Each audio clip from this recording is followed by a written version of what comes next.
Hello everybody, and welcome back to Tales to Give You Goosebumps by R.L. Stine. Today we're going to be reading Special Edition number 1, with 10 spooky stories inside. The first one, The House of No Return. We were afraid to go too close to the house, so we stayed down at the street staring up at it, staring across the bare, sloping front yard. No grass would grow in that yard. The trees, gnarled and bent, were all dead. Not even weeds sprouted in the dry, cracked dirt. At the top of the sloping yard, the house seemed to stare back at us. The two upstairs windows gaped like two unblinking black eyes. The house was wide and solid-looking, built of bricks. Many years ago, the bricks had been painted white, but now the paint was faded and peeling, and spots of red brick showed through like bloodstains. The window shutters were cracked. Several had fallen off. The beams of the front porch tilted dangerously. A strong wind could blow the porch over. No one lived there, and the house had been empty for years and years. No one could live there.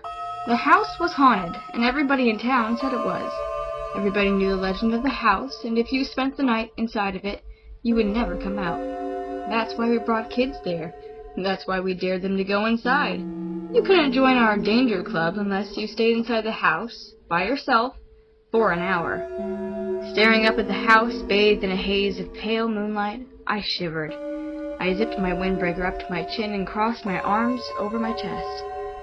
"How long has he been in there, Robbie?" Nathan asked me. Lori and I both raised our wrists to check our watches. "Only 10 minutes, I told Nathan. 15 minutes to go, Lori said. "Think he'll make it?" "Doug is pretty brave," I replied thoughtfully, watching the moon disappear behind a cloud. "He might last another 5 minutes, I said, grinning.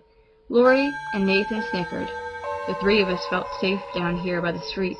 Poor Doug probably didn't feel too safe right now. He was shut inside the dark house, trying to stay there an hour so he could join our club. I turned and saw a light rolling silently over the street, coming towards us. A white, ghostly light. My breath caught in my throat. "It's a car," I realized, as it floated closer. A car with only one headlight. The first car we'd seen on the street all night. The beam was from the headlights washed over the two friends and me, forcing us to shield our eyes. As it passed, we turned back to the house and heard a shrill scream. A wail of terror. "Here he comes," Nathan cried. Sure enough, Doug burst out through the front door. He stumbled off the crumbling porch and came tearing across the dead, bare yard. His hands waved wildly in front of him. His head was tilted back, and his mouth was frozen open in one long, high shriek of fright. "Doug, what did you see?" I called. "Did you really see a ghost?" "Something touched my face," he wailed. He ran past Nathan, Lori, and me, screaming his head off. "Probably only a spider web," I murmured. "Robbie, we've got to stop him," Lori cried. "Doug! Hey, Doug!" We called his name and chased after him, our sneakers slapping loudly on the pavement. Waving his arms frantically and screaming, leaning into the wind, Doug kept running. We couldn't catch him. "He'll run home," I said breathlessly. I stopped and leaned over, pressed my hand against my knees, and tried to catch my breath. Up ahead we could still hear poor Doug's frightened wail. "Guess he doesn't join the club," I said, still breathing hard. "What do we do now?" Nathan asked, glancing back at the house. "I guess we find another victim," I replied. Chris Wakely seemed like a perfect victim. His family had moved to town last summer, and Chris had started my 6th grade class in September. Chris had pale blue eyes and very short white blonde hair. He was kind of shy, but he seemed like a real nice guy. One day after school, I saw Chris walking home, and I hurried to catch up with him. It was a windy October day. All around us, red and yellow leaves were falling from the trees. It looked like it was raining leaves. I said hi to Chris and started telling him about our club. I'd ask if he'd like to join. "It's only for brave people," I explained. "In order to join, you have to spend an hour at night inside the house on Willow Hill." Chris stopped walking and turned to me, squinting at me with those pale blue eyes. "Isn't that house supposed to be haunted?" he asked. I laughed. "You don't believe in ghosts, do you?" He didn't smile. His expression turned serious. The light seemed to fade in his eyes. "Well, I'm not very brave," he said softly. We started to walk again. Our sneakers crunched on the leaves strewn over the sidewalk. "We'd really like you to join the club," I told him.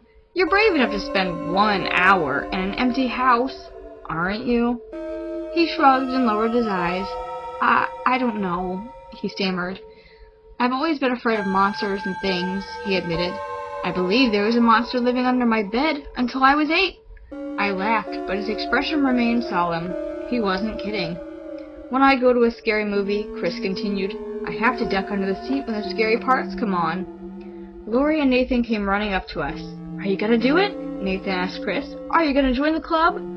Chris shoved his hands deep in his jeans pockets. "Did you guys spend an hour in the house?" he asked. I shook my head. "We don't have to," I told him. "We started the club so we don't have to go in the house. We already know we like danger. New members have to prove themselves." Chris chewed thoughtfully at his lower lip, and we turned the corner and kept walking. The house was up the hill at the end of the block. We stopped in front of it and stared across the bare front yard. "See, it doesn't look that scary at all in the daytime," I said. Chris swallowed hard. "Needs a paint job," he muttered. "And how come all these trees died?" "Well, no one to take care of them," Nathan said. How about it, Chris?" I urged. "We really need new members." "Yeah," Lori agreed. "A club isn't much fun with only 3 kids in it." Chris had his eyes on the house. He kept his hands jammed into his jeans pockets. I thought I saw him shiver, but it might have been the wind rustling his jacket. Will you come in with me?" he asked. "No way," I replied, shaking my head. "We can't," Lori told him. "The idea of the club is to show how brave you are."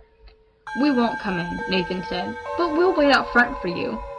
"Come on, Chris," I urged. "Do it. It'll be fun. It's almost Halloween. Get in the spirit." He swallowed a couple times, staring up at the house, and then he shook his head. "I really don't want to," he murmured in a low voice, so low I could barely hear him. "Guess I'm kind of a scaredy cat." I started to plead with him, but I could see he was really embarrassed, so I didn't say any more. Chris waved goodbye and hurried off towards his house. Lori, Nathan, and I watched until he disappeared around the corner. "Now what?" Nathan asked.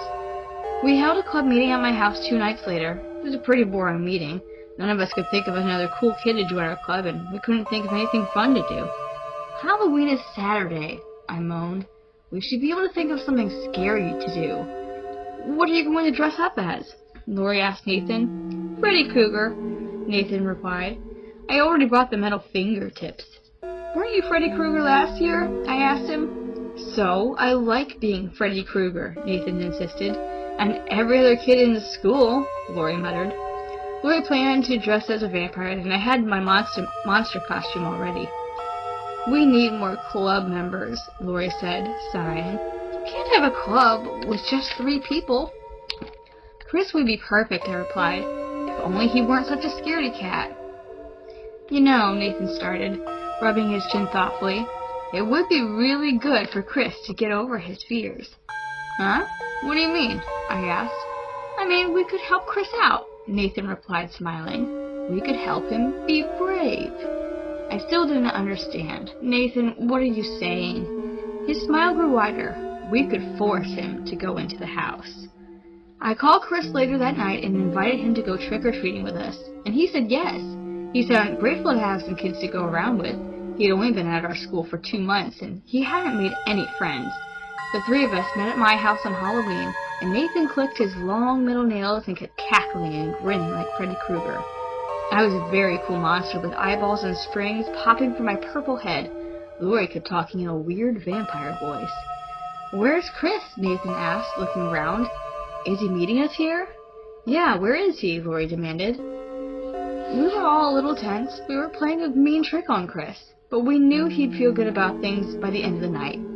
The doorbell rang and we all ran to answer it. Chris stood on the porch light with his face an ugly green. He raised both his hands to show them to us, and they were covered in green too. "What are you supposed to be? A pea pod?" I joked. Chris looked hurt. "No, I'm a corpse." "Very scary," I said. I handed out trick-or-treat bags. "Let's get going." I led the way down the driveway and up the street. We stopped at several houses and collected candy.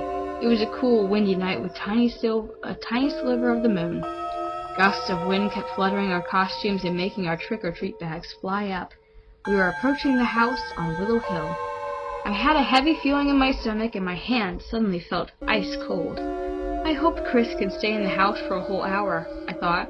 He's such a nice guy. I'd really like him to be in the club. Such a nice guy. And we were about to do such a mean thing to him. But he'll get over it, I told myself, and he'll be glad we made him test his bravery. The eerie house came into view. I saw Chris glance at it, then quickly turned across the street. He didn't want to go near it, especially on Halloween night. But Nathan and I grabbed him by the arms. Chris cried out in surprise, "Hey, let go! What are you guys doing?" Chris struggled to pull free, but Nathan and I were much bigger than him, and stronger. Lori led the way over to the bare dirt yard, up a sloping hill into the dark, silent house. Chris tried to swing both arms, tried desperately to break free, but Nathan and I dragged him onto the tilting porch up to the front door. "No, please," Chris pleaded. "Please, don't do this, don't!" I turned to him. Even under the green makeup, I could see the terror on his face. Poor guy was totally freaked. "Chris, you'll be okay," I said softly, soothingly. "Go inside. It'll be fun. We'll wait for you, I promise." "You'll be proud of yourself," Lori told him, helping to push him up to the door. "And then you'll be in our club." Lori started to push open the heavy door. Nathan and I moved to shove Chris inside, but to my surprise he reached out and grabbed my arm. "Come in with me, please," he begged, his eyes wide with fright. "Please, I'm too scared. I'm just too scared." He held on tightly to my arm. "Let's all go in together, okay?" I glanced at Lori and Nathan. "No way," I replied. "You've got to prove your bravery, Chris. See you in an hour." We gave him a hard shove inside the house, and then we slammed the heavy door behind him. "He seems so scared," Lori said, her voice muffled by the vampire fangs. "He'll be okay," I said. "Let's wait for him down by the street." We took our places at the bottom of the driveway and waited. And waited. We checked our watches after 10 minutes, after 20 minutes, after half an hour. "Wow, Chris is doing great," I whispered, my eyes on the dark windows of the house. I didn't think he'd last 2 minutes. "He's a lot braver than I thought," Nathan said from behind his Freddy Krueger mask. We huddled close together, staring up at the house as the wind shook all the trees around us. Heavy clouds rolled over the moon, covering us in the darkness. We waited 10 minutes more. Then 10 minutes more. "He's gonna do it," I said, checking my watch again. "He's gonna stay in there a whole hour." "Let's really give him a big cheer when he comes out," Lori suggested. As the hour ended, we counted off the last 30 seconds out loud, one by one, and then we took a few steps up the driveway, eager to congratulate Chris and welcome him into the Danger Club. But the front door didn't open. The house remained dark and silent. 10 more minutes passed. "I think he's showing off," I said. No one laughed. We kept our eyes raised to the house. 10 more minutes, then 10 more. "Where is he?" I cried shrilly. "Something is wrong," Lori said, taking the plastic vampire fangs out of her mouth. "Something is wrong, Robbie." "Chris should be out there by now," Nathan agreed with a trembling voice. I felt a chill run down my back. All my muscles were tightening in the dread. I knew my friends were right. Something bad had happened inside that house. Something very bad. "We have to go in there," Lori urged. "We have to find Chris. We have to get him out." All three of us exchanged frightened glances. We didn't want to walk up the driveway. We didn't want to go inside that dark house. But we didn't have a choice. "Maybe we should wait a few more minutes," I suggested, trying to stop my legs from shaking. "Maybe he doesn't have a watch. Maybe he's—" "Oh, come on, Robbie." Lori gave me a hard tug. "Chris isn't coming out. We have to go get him." The wind swirled around us, fluttering our costumes as we made our way up to the front door. I started to open the door, but my hand was so sweaty the doorknob slid under my grasp. Finally, Nathan and I pushed open the heavy door. The rustling hinges creaked as we opened the door and peered into the solid blackness. "Chris," I called.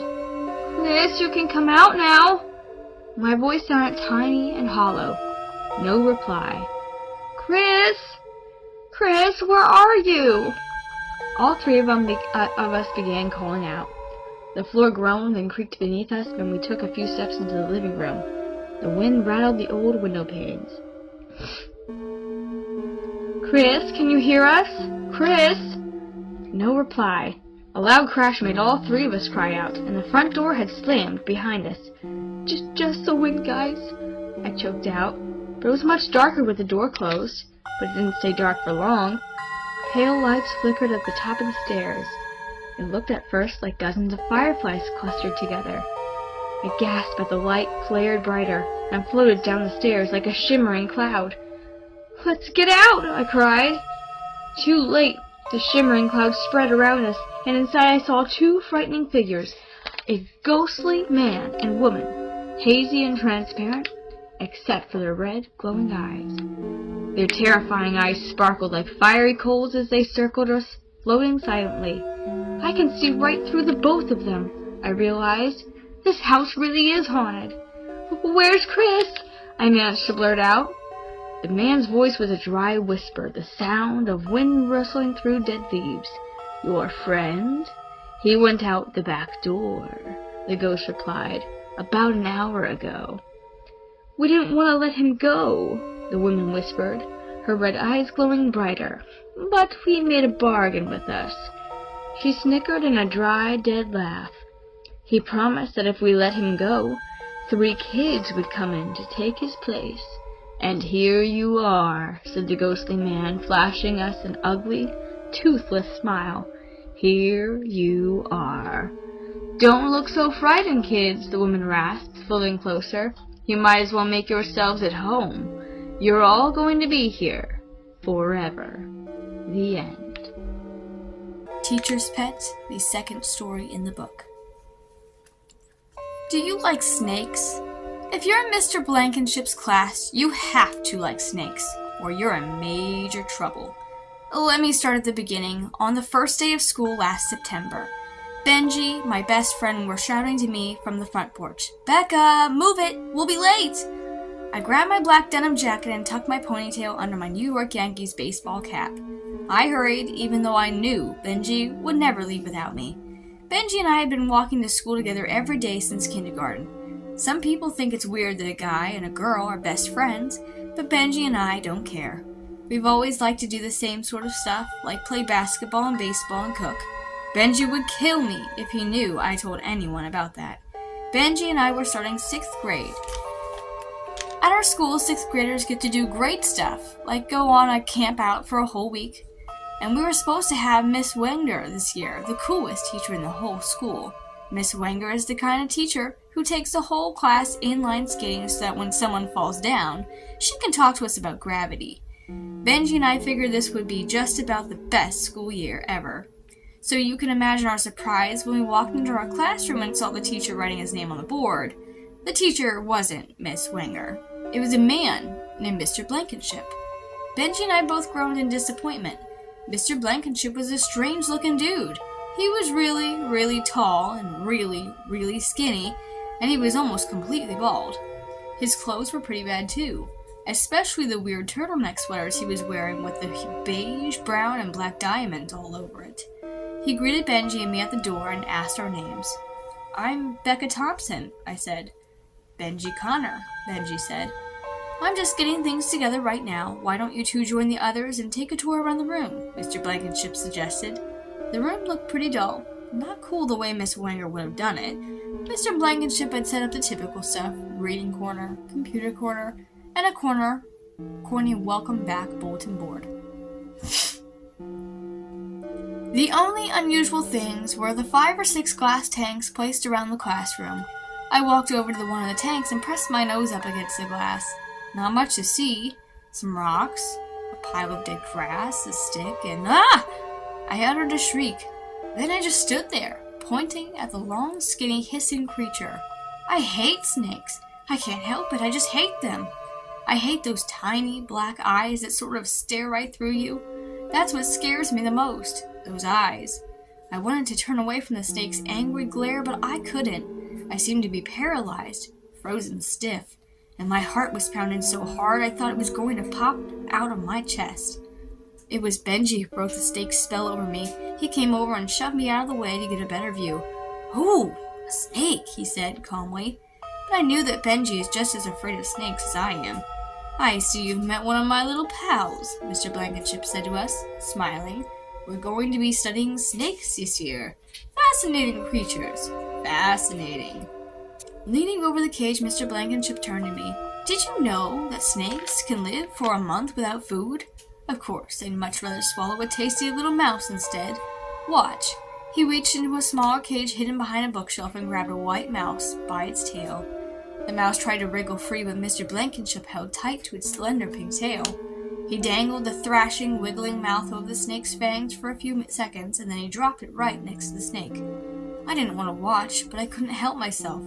The snake snapped open its jaws and swallowed the little mouse whole.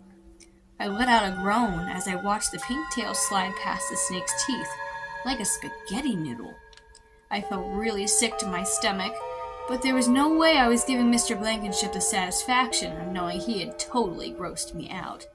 "Oh, who's next?" Mr. Blankenship asked, rubbing his long, slender hands together. "Who's hungry?" That's when I realized that all of the glass cages in the room were filled with Mr. Blankenship's slimy, slithering, hissing little pals. Benji and I tried to like Mr. Blankenship's class, but it wasn't easy. For one thing, he kept adding more and more snakes. Soon one entire wall was filled with glass tanks. The snakes slithered silently, their black eyes following Mr. Blankenship. "There are more snakes than kids in here," I whispered to Benji one day. It seemed as if Mr. Blankenship could talk about nothing else. In science, we studied about the hatching of snake eggs. For history, we read stories about ancient beliefs in serpents. For geometry, we made chalk drawings of snakeskin patterns. One enormous glass cage behind Mr. Blankenship's desk stood empty. Benji and I wondered what he planned to put in there. "A giant python," Benji guessed. I shuddered. I didn't really want to think about it. Every time I peered into a glass cage and saw a snake staring back at me, I panicked. I knew the snakes hated being cooped up in those tanks. Something in their eyes told me that if they ever got out, they would go for the first human they saw. I hoped it wasn't me. One night I was lying in bed, trying to get to sleep. Pale moonlight washed over my room from the open window. I saw a shadow move against the wall. Uttering a frightening gasp, I clicked on my bedlight lamp and saw a snake slithering out of my backpack onto the floor. How had it escaped from its tank? How had it crept in my backpack? Frozen in terror, I watched as it slithered up over my shag rug, making its way to my bed. I screamed and forced myself to sit up. I tried to scramble away, but I felt something warm and dry curl around my arm. I was making this weird gasping sound. I felt something like a rope tightening around my ankle. Another snake slithered over my pillow. 2 more snakes crawled into my pajama legs. "Help!" My frantic plea escaped my lips in the hushed whisper. The snakes tightened themselves around me, curling around my waist, my arms, my legs. One of them slithered through my hair. I started to shudder and shake. I shook so hard I woke myself up. What a horrible nightmare. Mr. Blankenship and his room full of snakes were ruining my life. But what could I do? The next day I tried to switch my seat to one far away from the snake tanks. The tanks were everywhere, on the shelves, on the tables, stacks along the window ledges. Every day there seemed to be more of them. I tried hard not to think about the snakes around the room, trying to concentrate on our geography lesson, the snakes of New Mexico.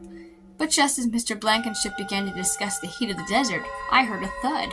Then Melissa Potter let out a shrill scream. "I'm sorry," she cried. "I bumped a cage. I let one out of the mice." Where? Where did it go?" Mr. Blankenship cried excitedly. "Oh, there it goes," Benji cried, pointing. The little white mouse scampered across the floor. Kids screamed and laughed. But Mr. Blankenship had a serious, angry expression on his face. Grab it, quick!" he shouted.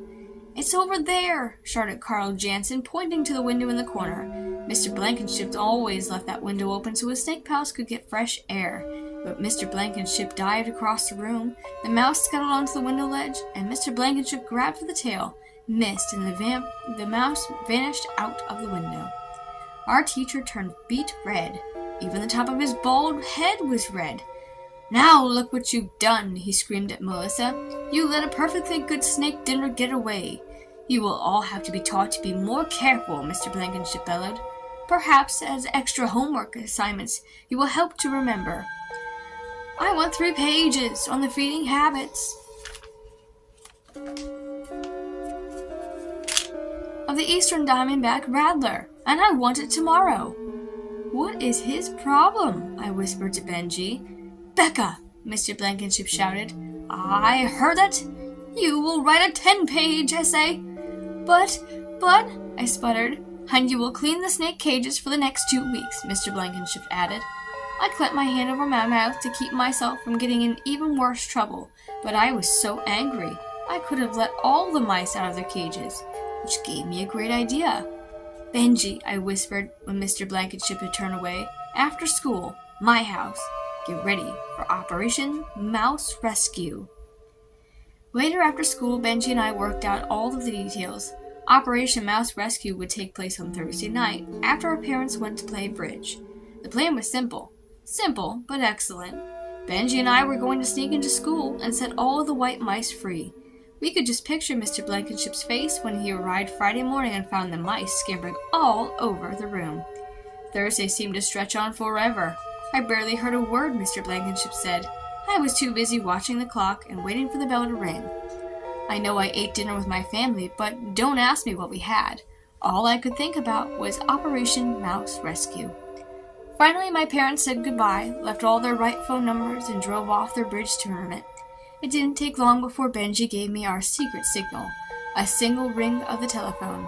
My heart pounded. I pulled on my black jeans and dark jacket and raced up the block to Benji's house.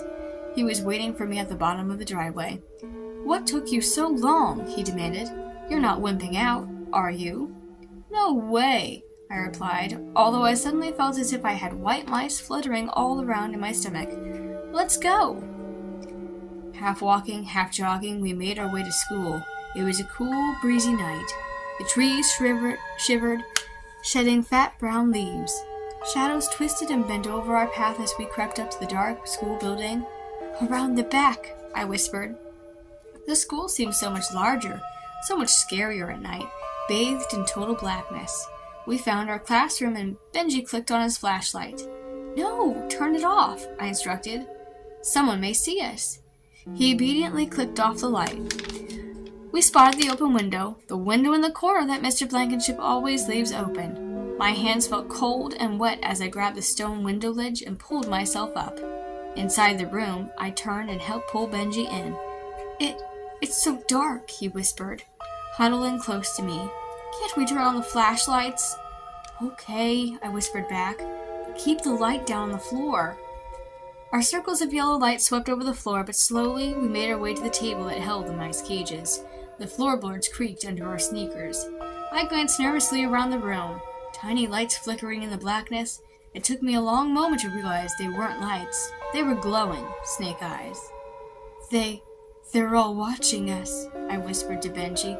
"The snakes, they're—" So many glowing eyes, so many snakes all around us, staring. I forgot to watch where I was going and I stumbled over a chair. "Oh!" I cried. I tried to catch my balance but fell against a table. A glass tank toppled to the floor with a shattering crash. I glanced down in time to see 2 snakes slithering onto the floor. They uncurled in the trembling light of my flashlight and then moved quickly towards my legs. "Benji, help!" I thrashed out my arms and I turned to run and knocked over another snake cage. A long black snake rolled silently on the floor, arching itself up and opened its jaws, and shot its head towards me. "Run!" I shrieked. "Benji, the snakes are out!" How?" Benji started. I jumped as the snake slithered between my feet, and we turned to run, but stopped as our lights played over the enormous, empty glass cage, which wasn't empty anymore. A giant gray and black cobra glared into the shaking lights. The cobra arched its head up and opened its jaws and hissed at us, its red eyes gleaming excitedly. "When did that snake get in there?" I asked myself. "The cage was empty this afternoon." "Run!" I stammered, grabbing Benji's shoulder. but neither of us could move. We stood staring in frozen horror as the enormous cobra rose up, lifting itself up out of the cage. It stood over us, at least 6 foot tall, its eyes glowing, its thick tongue flicking across its open jaws. And as it rose up, its skin shifted and stretched. Its head tilted up, its body grew wide, and grew arms and legs. And we recognized him. We saw him. We knew him. We knew we were staring at Mr. Blankenship. The snake was Mr. Blankenship. No! Did that terrifying howl escape my throat? Or was Benji howling like some unearthly creature? I only knew that we turned and ran, dived out through the open window and into the dark night, and kept running till we were safe at home. Safe. Safe from snakes. Safe from the biggest snake, Mr. Blankenship. But safe for how long? Safe till we had to return to school the next morning? Trembling with fright, Benji and I hesitated at the classroom door on Friday morning. What would Mr. Blankenship do to us now that he knew his horrible secret? What would he say? He smiled at Benji and I as we entered and didn't say a word. The day went by like any other day, and he didn't say a word about what happened the night before, until the final bell rang that afternoon. He dismissed the rest of the class and turned to Benji and me. "I want you to stay," he said sternly. He moved quickly to block the doorway. We were alone with him now. He closed the door and moved toward us, rubbing his slender hands together, his dark eyes glowing excitedly. "No, Mr. Blankenship isn't such a bad guy. He made us a deal. He said he wouldn't tell anyone when we broke into the school, and he promised not to harm us as long as we didn't tell anyone his secret." Of course, Benji and I quickly agreed. There's just one part of the deal that I hate. We have to bring in white mice and feed him every afternoon. I really hate the way the mice wriggle and squirm as I hold them up by their pink tails. But what choice do I have? A deal's a deal. Here you go, Mr. Blankenship. Open wide. The end. Strained peas. My life changed forever the day Mom brought the baby home from the hospital. My little sister is no ordinary baby. Oh, if only she were. I sat on the front steps with Mrs. Morgan, waiting for Mom and Dad to bring the baby home. Mrs. Morgan had stayed with me and Dad while Mom was in the hospital.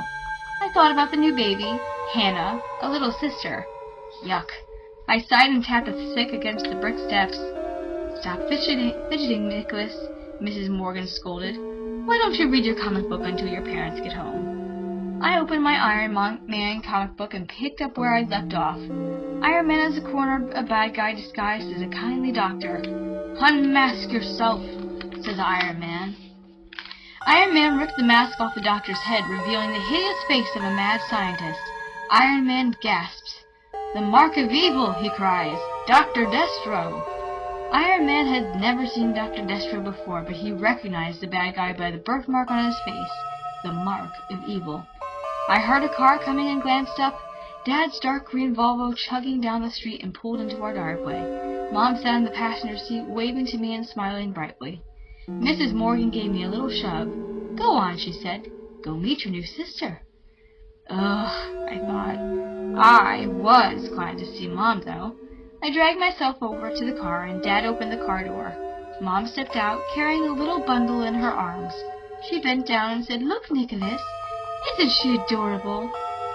I looked at the crumpled red face in my mother's arms. A thin fuzz of dark hair covered her head, and she had blue eyes and tiny wet red lips. "No tea?" She waved a wrinkled fist to the air and then stuffed it into her mouth. I didn't think she was so adorable.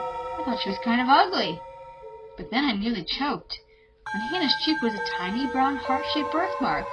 I pointed to the birthmark and gasped. "The mark of evil!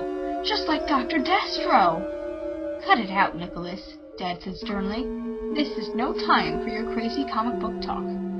He turned his back to me to gawk at Hannah. "She's perfect," Dad said, giving Mom's shoulder a squeeze. How could he be so stupid? I picked up my comic book and pointed to the mark on Dr. Destro's face. "Look!" I cried. "Hannah has a birthmark like Dr. Destro. It's a sign of evil." Mom smiled vaguely at me. "Don't be silly," she said. She carried the baby inside and the rest of us followed her. Soon Grandma and Grandpa came over, and Aunt Julie and Uncle Hal. They oohed and ahed every time Hannah burped or hiccuped or cooed. It was disgusting. Look at that. She blew a bubble. She's a genius. Dory, darling, let me hold her for a few minutes, Grandma begged Mom. But Mom said let Nicholas hold her. He's her big brother after all. No, I said, backing away. That's okay. Oh, come on, Nick. You'll like it. Mom smiled and put Hannah in my arms. She showed me how to hold her. Hannah burped, and everybody laughed. As I held her, I thought, she's sort of cute, I guess. Maybe I got a little carried away with that mark of evil stuff. After all, comic books don't come true. And Hannah's just a baby. But like I said, she was no ordinary baby. I swear I saw something glint in her dark blue eyes. That little heart-shaped birthmark on her cheek seemed to darken, and then Hannah opened her mouth wide and threw up all over me. Ugh, I cried. I was covered with milky white glop. Mom quickly took the baby. Hannah started crying. Oh, poor little Hannah, Mom said. Poor little Hannah? I was the one she threw up on. She did it on purpose. I know she did. That night the howling began. A horrible sound woke me up, a loud screeching wail. I sat up in bed shaking, my eardrums rattling in my ears. What was that noise? I got out of bed to see what was going on. Mom was walking Hannah up and down the hallway, patting and shushing her. But Hannah didn't stop screaming. She sounded like some kind of wild animal in pain. Mom, what's wrong with her? I asked. Oh, nothing, Mom replied. It's just a normal baby sound. Go back to sleep. I didn't get any sleep. Hannah never stopped crying. That's no normal baby sound, I thought. No one can tell me that terrifying screech is normal. Hannah's wailing continued night after night. Each night was worse than the last. Wild screams that even the neighbors could hear. Monster screams.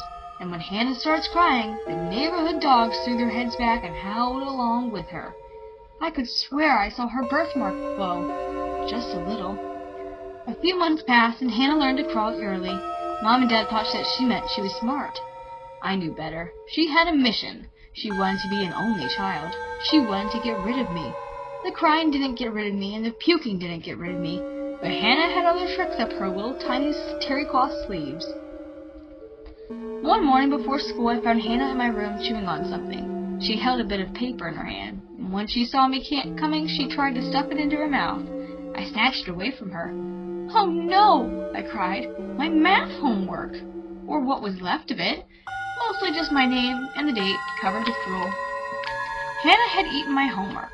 She swallowed and smiled that evil smile. Ha ha, her smile seemed to say. Gotcha. Mom, I called. Hannah ate my homework. Mom swooped in and picked up Hannah. She what? Is she all right? Mom, what about my homework? Mom frowned at me as if she just realized what I was telling her. Nicholas, you didn't do your homework, did you? And now you're trying to blame it on Hannah? Mom, I'm telling you the truth. Give Hannah an x-ray. You'll see my homework is in her stomach. Mom shook her head. Nicholas, what is wrong with you lately? Later that day when my teacher asked me where my math homework was, I told her my baby sister had eaten it. She kept me after school. That's what I get for telling the truth. Nicholas, get in here. I want to talk to you, Dad called. I was playing in the backyard when his voice boomed at me from upstairs in the window. I found Dad in my parents' bedroom. At least, I thought it was their room. It was where their room was supposed to be, only it didn't look much like their room anymore. Normally my parents' room was white. I mean white. White rugs, white walls, white curtains, a white bedspread. I wasn't allowed to play in there, or eat, or do anything. They were always worried about all that white stuff. The room wasn't even white anymore. It was multicolored, paint splashed everywhere. Nicholas, Dad said, you are in big trouble, huge trouble. Little jars of paint from my paint set littered the floor. Red, blue, green, yellow, and black paints were splashed all over the white rug, the white curtains, the white bedspread, the white walls. And in the middle of all of it, splattered with blood-red paint, Hannah sat laughing her evil laugh.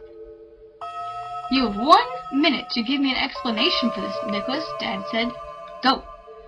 I didn't do it, I said. Hannah did it. Dad laughed sarcastically. Hannah did it? Hannah took your paint set, brought it all the way to our room, opened the jars, and splattered paint all over everything.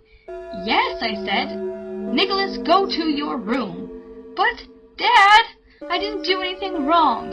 Oh, no? Go to your room and think about it until you can see what you did wrong. Dad, Hannah did it. She did it on purpose. To get me in trouble. You're playing right into her hands. Dad gave me his stony glare. He pointed to my room. I went. There's no fighting Dad's stony glare. She's a monster, I thought. She's really a monster. But she won't get away with this. I'll find a way to convince them. Somehow. I'm not leaving this family. She is. The next day when I came home from school, I heard terrible screams from the kitchen. I ran in, and Hannah sat in her high chair screaming with laughter. My mother stood beside her. Mom, Hannah, the floor, the walls, all covered with green slime. Green slime oozed out of the corner of Hannah's mouth. Hannah had spewed green slime everywhere. She's a monster, I shouted. This is proof. Mom ignored me. Hannah, you naughty girl, she said, spraying peas all over the kitchen. Hannah banged her spoon on the high chair tray. More green stuff splattered on the wall. All right, it wasn't exactly green slime, but it was close enough. Strained peas, they're green, and they're slimy. Mom said, Nicholas, get a sponge and help me clean this up. Why do I have to clean it? She made the mess. Nicholas, I'm tired. Just help me out, please. I stared at Hannah's pea-covered face. Something was different. Her eyes were brown. Mom, I cried. Hannah's eyes changed colors. I told you she had evil powers. Mom just laughed. Most babies are born with blue eyes, she explained. Sometimes their eyes change after a few. Oh, Mom, that's impossible. People's eyes don't change colors. Yes, they do, Nicholas. Some babies. I grabbed her by the arm and tried to shake some sense into her. Mom, you're losing it. Hannah's brainwashing you. She's trying to get rid of me. We've got to send her back before it's too late. Nicholas, that's enough. You've been jealous of Hannah from the beginning. It's time for you to get over all of this and start acting a little more mature. I felt like tearing my hair out. Why wouldn't my parents believe me? How could I get them to see what Hannah was doing? Mom started cleaning the strained peas from Hannah's face. The birthmark seemed to glow like a tiny spark. The worst was still to come. I was sitting in the den watching TV, minding my own business, and then I heard a creeping sound. Creep, creep, creep. The sound of little knees scraping against the rugs. Oh no, I thought, here she comes. I turned around to look, and Hannah was crawling toward me, clutching a pair of scissors in her tiny fist. She crawled closer, closer, that evil gleam in her eyes, the birthmark pulsating on her cheek. She was going to stab me. No, I yelled. I backed away, and she kept crawling toward me, the scissors gleaming. This is it, I thought. My baby sister is going to kill me. Nicholas! My mom stood in the doorway, and then she ran to Hannah and snatched the scissors away from her. Thanks, Mom. You saved my life, I cried. How could you do this, Mom said. How could you let Hannah carry around such a sharp object? She could have been seriously hurt. She could have been hurt, Mom. She was going to kill me. Nicholas, this is ridiculous. Mom, she's trying to get rid of me. She wants to be an only child. I think that's what you want, Nicholas, Mom said. I think we need to have a long, long talk. I'm not making this up, Mom. Why won't you believe me? You always trusted me before, until Hannah came along. The phone rang and Mom picked up Hannah and stormed off to the kitchen to answer it. A few minutes later, I heard Mom cry out, "Oh, no! No! I don't believe it!" I hurried to the kitchen to see what was wrong. Mom was crying. She said, "All right, Dr. Davis. We'll be there this afternoon." She hung up the phone and cried some more. She gripped the wall as if she'd maybe faint. Then she stopped crying and stared at Hannah with a new, weird look on her face. A look of horror. At last, I thought, she believes me. The doctor must have called to warn us that Hannah is a monster. That was the hospital, Mom said in a slow, hoarse voice. They said that Hannah's a monster? I finished for her. Mom turned sharply to me. Nicholas, stop it. She scooped Hannah up and hugged her tightly and cried. I can't believe it, she said. I love her so much, but she's not really our baby." "What?" I was afraid I hadn't heard her right. It seemed too good to be true. Had Mom just said Hannah was not really our baby? "Our real baby and Hannah were switched at birth," Mom said through her tears. "Hannah is someone else's child. Hannah wasn't my sister at all. Her real parents were probably monsters too." It explained everything. "Yippee!" I shouted. I was finally free!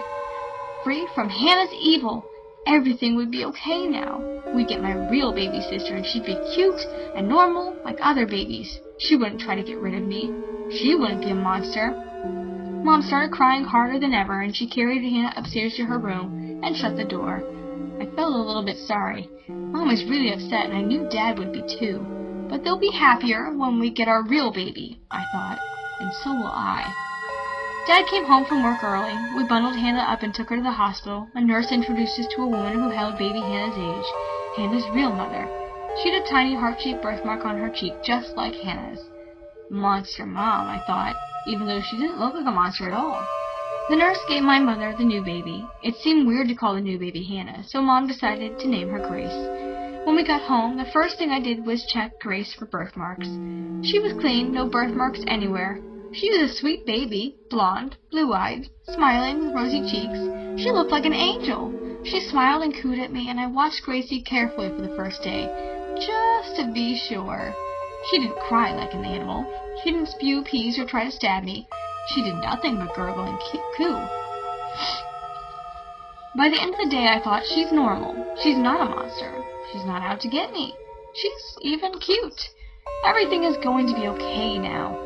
Mom put Gracie to bed, and I snuck into her room to play with her for just a few minutes. I tickled her, and she giggled. I tickled her again. This time she didn't giggle so much, so I tickled her one more time. She opened her mouth and croaked, "If you tickle me again, kid, I'll rip your arm off." Her eyes bulged as she uttered a deep growl. "Ah!" I wailed. "A monster!" I ran from the room, screaming my head off, and as I was leaving, I heard the baby cackle. "I'll get rid of you, creep. Just wait till I can walk." The end. Strangers in the woods. "This ruins everything, Lucy," wailed Jessica when I called her to deliver the bad news. "I can't believe you're getting shipped off to... what's the name of that town, anyway?" "Fairview," I said, with a long, very sad sigh. I twisted the phone cord around and around my finger. I could just cry. I'm not usually so depressed. Actually, Jessica says I'm annoyingly happy most of the time. But finding out that I'd be spending 6 weeks this summer with Great Aunt Abigail in her boring farm town was enough to put me in a bad mood forever. I mean, there is nothing in Fairview but tractors and cows and cornfields. I hoped that something exciting had happened to Fairview since my last visit to Great Aunt Abigail's 2 summers before. But when Dad pulled the car into town, the place looked even duller and drabber than I remembered. One grocery, a hardware store, a gas station, and a tiny library.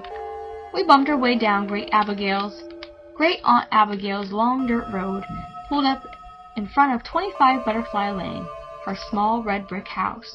I climbed out of the car and looked around. Fields and forests as far as I could see. Great Aunt Abigail came running out, dressed in her usual flowered house dress and sneakers. She looked a little different than I remembered, a little older, and a little more wrinkled, and a little skinnier. We all greeted one another, and then Mom and Dad followed Great Aunt Abigail into the house to have tea. I started to let my dog Muttster out of the car so that he could explore the yard, but the big brown mutt pulled back, his tail between his legs. "Muttster, what's your problem?" I asked her. He acted like a big scaredy cat, whimpering and huddling in the back seat. When I finally coaxed him out with a doggy pretzel, he started barking really loudly and running all around in circles. The things you have to know about Muttster is that he never barks. He's really well behaved. That's why he was being allowed to stay in Fairview with me while Mom and Dad went off on their big trip to Asia. I should have known that something was terribly wrong as soon as Muttster started barking, but I didn't guess. I just figured the big dog was excited. Then, when Great Aunt Abigail came outside to see what all the fuss was about, Muttster really went crazy, growling and snapping like a mean old junkyard hound. "Oh, dear Lucy," she said nervously. "Why is he doing that? Maybe you should put him in the yard." I didn't want to tie him up. but Mutster was just going ballistic. So I tied him to a huge oak tree and ran back to the porch to say goodbye to my parents. "Honey, I'll miss you," Mom said. "You won't be able to call us because we'll be moving around so much, but we'll call when we can and send lots of postcards." After a lot of hugs and kisses, my parents were off on their trip, and I waved sadly until their car disappeared down the long driveway. What a boring summer this is going to be, I thought glumly. I had no idea how wrong I was. Great Aunt Abigail did her best to cheer me up. "I have a few surprises for you, dear," she said. "Your favorite cookies." Cookies? I'd almost forgotten that Great Aunt Abigail made the best peanut butter fudgies in the world. I took a cookie off the tray she offered, and still warm and still soft from the oven, I bit into it eagerly. It was chewy and fudgy and peanut buttery, but something was wrong. Something didn't taste right. Was it too salty? Were the ingredients different? How weird, I thought. Great Aunt Abigail's cookies are always perfect. I could see her watching me eagerly, so I finished the cookie and pretended to love it. Then I jammed a few cookies in my pockets and threw them in my denim jacket. "I'm just taking Mutster for a walk," I called out, "just to relax him." "Oh, have fun, dear," she said, "but stay out of the woods, okay?" That's weird, I thought. She never warned me away from the woods during my other visits. Mutster and I had a nice walk in the sloping green fields. At times the dog seemed calm and playful as always, but then he would start barking excitedly again, and for no reason at all. I couldn't get to sleep that night. Maybe it was because Mutster had to spend the night outside as punishment for his constant barking. At home he always slept at the foot of my bed. I tried reading a book, but that only made me feel more awake, so I gazed out the window and counted the stars. And that's when I saw the frightening lights in purple's night sky, 6 lights forming a circle. At first I thought they were super bright stars because they were up in the sky, but then I realized that they were moving, lowering slowly to the ground. As I stared with my mouth hanging open in amazement, the lights hovered over the woods on the other side of Great Aunt Abigail's cornfield. I felt their light washing over me, brightening my whole room, bright as daylight. Then slowly the circle of lights lowered into the woods and it became dark again. A cold shudder shook my body. What had I just seen? I crept down to the hall to Great Aunt Abigail's room and called softly outside her door. But she had always been a sound sleeper. She didn't even wake up.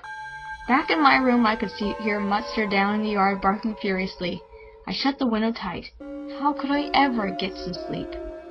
"Do you know what those lights are out in the woods?" I asked Great Aunt Abigail as I sat down to breakfast. She narrowed her eyes at me, and I thought I saw her cheeks go pink. "Lights? What lights, dear? How do you want your eggs?" "Scrambled, please."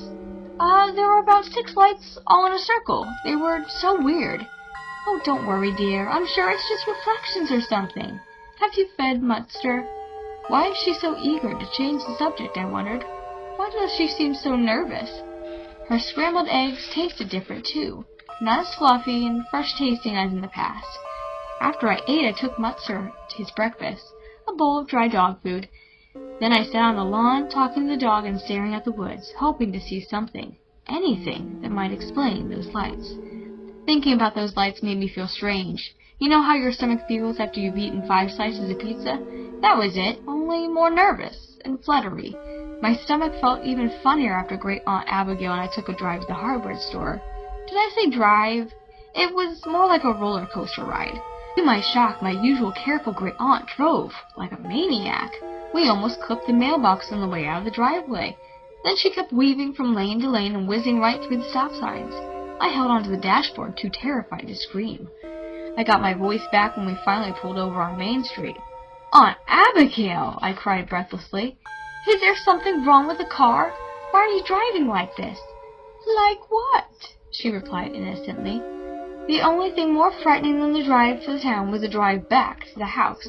By the time we returned, we'd gone through 2 red lights, terrorized a farmer on his tractor, and missed a parked car by an inch. Great Aunt Abigail didn't seem to notice that anything was wrong. My heart still in my mouth, I leaped out of the car and staggered over to Mutster. He wagged his bushy brown tail and licked my face as if he'd gone years for 10 years without me. As if I'd been gone for 10 years. But then he stopped mid-lick when Great Aunt Abigail climbed out of the car. "Err," he growled ferociously. straining at his leash. What is going on here? I asked myself. Why does everything seem so different, so wrong? I saw the eerie lights again that night, and the next night too, bigger and brighter than ever, hovering in a circle over the woods. As I pressed my face up against the window to watch them, I suddenly had a frightened thought. They looked just like the lights in an alien spaceship in my favorite movie, Attack of the Pod People. I tried desperately to come up with another explanation for the lights. Street lights? Not in Fairview. A plane? A plane could hover like that, and I'd never seen a plane with lights that bright. I felt a chill go down my back as I realized there was really no other explanation. Aliens had invaded Fairview, and they were landing in the woods right near my great-aunt's house. Wrapping my arms around myself to stop the chills, I found myself thinking about Great-Aunt Abigail. She seemed so different, so changed. Had the aliens taken over Great-Aunt Abigail's mind, just like in the Pod People movie? I could hear Mutzer start to bark down in the yard. Dogs have a sixth sense, I knew. Mutzer sensed that Great-Aunt Abigail was possessed by an alien. That's why he had been barking and growling at her. Suddenly gripped with fear, I turned away from the window. Was I next? Would the aliens come after me next? I had to get out of there. Run away? But where? Mom and Dad were thousands of miles away. Should I call my best friend Jessica back home? Oh, she'd think I was joking. Besides, how could she help? I needed someone closer. The police! Trying not to make a sound, I crept down to the stairs to the phone in the kitchen, and Great-Aunt Abigail, or whoever she was, had gotten there first. She had her back to me, and she couldn't see me, but I could hear her. Don't worry, my niece doesn't know. Yes, I told her to stay away from the woods, and she won't know anything until it's all over, tomorrow night. My palms started sweating, and I got that itchy feeling under my arms I always get when I'm really nervous. All over? Until what was all over? The alien invasion? Until Mutzer and I had been taken off to some weird planet where they'd put us in cages?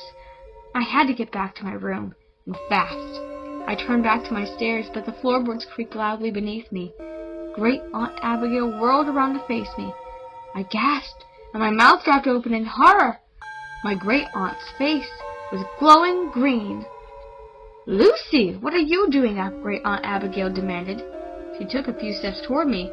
I suddenly realized I was terrified of her. Just going back to bed," I stammered. Backing away, I hurried up the stairs, my entire body trembling. I closed the bedroom door tightly and whirled, waiting to hear Great-Aunt Abigail pad up the stairs and go into her room. I knew I couldn't spend another minute in the house. Couldn't stay there with an alien from outer space. Frantically, I pulled on jeans and a sweatshirt, and I had to get to the police. I had to tell them about the aliens. But would they believe me? They will if I go to the woods and see the aliens first, I decided. I know, I wasn't thinking clearly, but I was having a major panic attack, and it seemed like the best idea at the time. I sneaked silently down the stairs and out the back door.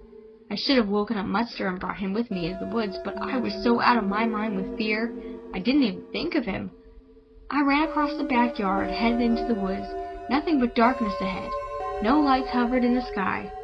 What was waiting for me in that darkness? Where were really the aliens there? I needed to get a glimpse of them, just a glimpse so I could describe them to the town police. The woods were dark, steamy, and wet. It was like plunging through a thick jungle. There was no path, so I had to push my way through, stumbling over fallen logs and marshy ground. As I made my way, I kept hearing rustling noises on both sides of me. Was I being followed? Was I being watched? As I stopped to catch my breath, the light approached overhead. Swallowing hard, I moved towards it. The trees thinned out, and I found myself in a large clearing. What were those sounds? Voices? Human voices? Or alien voices? I gasped as the bright lights washed over me. The white beam blinded me, capturing me in all of its harsh spotlight. I shielded my eyes over the light hovering over me, closing in, covering me, holding me helpless. "Bring her here," I heard a deep voice order. I felt hands tugging me. I tried to pull away, but my captor was too strong. "You can't take over my brain," I shrieked. "I won't let you." "Cut the lights," another voice ordered. The harsh lights dimmed the black, and I could see smaller lights all around. As my eyes adjusted to the darkness, I saw a man walking toward me. He wore a baseball cap and a long-sleeved polo shirt over jeans. "Young lady, I don't know what you're screaming about," he said, "but you can't just walk onto a film set. You've just ruined a shot that took 3 hours to set up." "Film set?" I opened my mouth to reply, but no sound came out. We asked the people in town to stay out of the woods," the man said sternly. "We're finishing our movie tomorrow, then we'll be out of here." Movie? I took a deep breath, trying to get myself together. Suddenly I heard dogs barking. "The dogs are ready," a young woman carrying a clipboard announced. She raised a dog whistle to her lips, then she blew into it. It made no sound that I could hear, but the dogs immediately barked louder. "That explains why Mustard had been barking all the time," I told myself. "He keeps hearing the dog whistle from the woods." Everything made sense now. Great Aunt Abigail wanted me to stay out of the woods. The bright lights, my great aunt saying something on the phone that would be all over tomorrow night. I'm sorry," I told the man. "Really, I'm so sorry. I felt like a total jerk. I ran all the way home." Great Aunt Abigail was waiting for me at the back door, her face tight with worry. "Lucy, where did you go? Where have you been? I was about to call the police." I told her how sorry I was, and the words just burst out of me. "I saw the lights, and Mustard was acting so strange, and your skin was green, and you drove so wildly, and the cookies were wrong, and... Great Aunt Abigail wrapped me in a hug and held me till I stopped trembling. When I finally backed away, she was chuckling. "I guess my green mint julep facial mask would give anyone the creeps," she declared. I laughed too. "I should have told you about the movie folks," Great Aunt Abigail said, shaking her head. "But I figured they'll be gone by tomorrow." I started to say something, but she raised a hand beside me. "I have more to explain," she said, frowning. "I have a confession to make, Lucy. I lost my glasses just before you arrived, and I've been trying to get on along without them." "Oh, that's why your driving was so wild?" I cried. She nodded. "And that's why my cooking may have been a little off. It's just so hard to see the ingredients." We hugged each other again and shared a good hug. "I can't believe that you thought I was an alien from outer space," Great Aunt Abigail said. "You've seen too many movies." Oh, she was right. I felt like such a fool. We had some hot chocolate. Didn't quite taste right, but I didn't complain. Then I made my way upstairs to go to sleep. That night had grown cool, and I loved sleeping with the windows open, so I went to the window lens closet to get an extra blanket. As I pulled open the door, Great Aunt Abigail's glasses tumbled out. "Oh, terrific," I thought. "Now she won't have to buy new ones." I picked them up and carried them down the hall to her room. "Aunt Abigail," I called. The door was open a crack, and I pushed it open to step inside. She stood with her back to me. "Aunt Abigail, look, I found your—" My words choked in my throat as she turned to face me, and I saw her 4 slimy tentacles waving at her sides. Her skin glowed bright green in the light from the dresser top, and her 3 fat black lips made sucking sounds as she unrolled a long blue tongue. "You found my glasses," she croaked, reaching out with all 4 tentacles towards me. "Thanks, Lucy." The end. Today we'll be reading number 5, Good Friends. Jordan and his best friend Dylan hopped off the school bus and walked up Oak Street. "Want to ride bikes?" Jordan suggested. "Yeah, okay," Dylan replied, "but I have to do my homework first." Jordan rolled his eyes. Dylan was the only 6th grader he knew who always did his homework the second he got home from school. Jordan dropped his backpack off on the front lawn and crossed the street. "Can't you do it later?" he asked. Dylan kicked a pebble across the sidewalk. "No way. My mom will have a cow," he muttered. Jordan sighed and pushed his bangs out of the way. "Then just tell her you did your homework in school, Dylan. She won't be home for hours. She won't know if you did it or not." Dylan bit his bottom lip.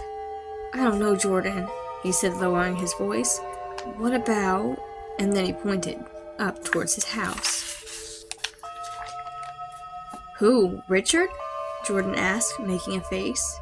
"Will you forget about him already? Your older brother is a total jerk." Dylan shot a nervous glance toward the house.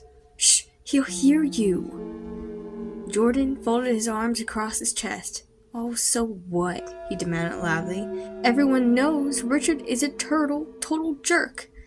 Dylan gasped. "Come on, Jordan," he pleaded. "Be quiet, he'll pound me." Jordan shook his head. He couldn't believe Dylan was so scared of his brother.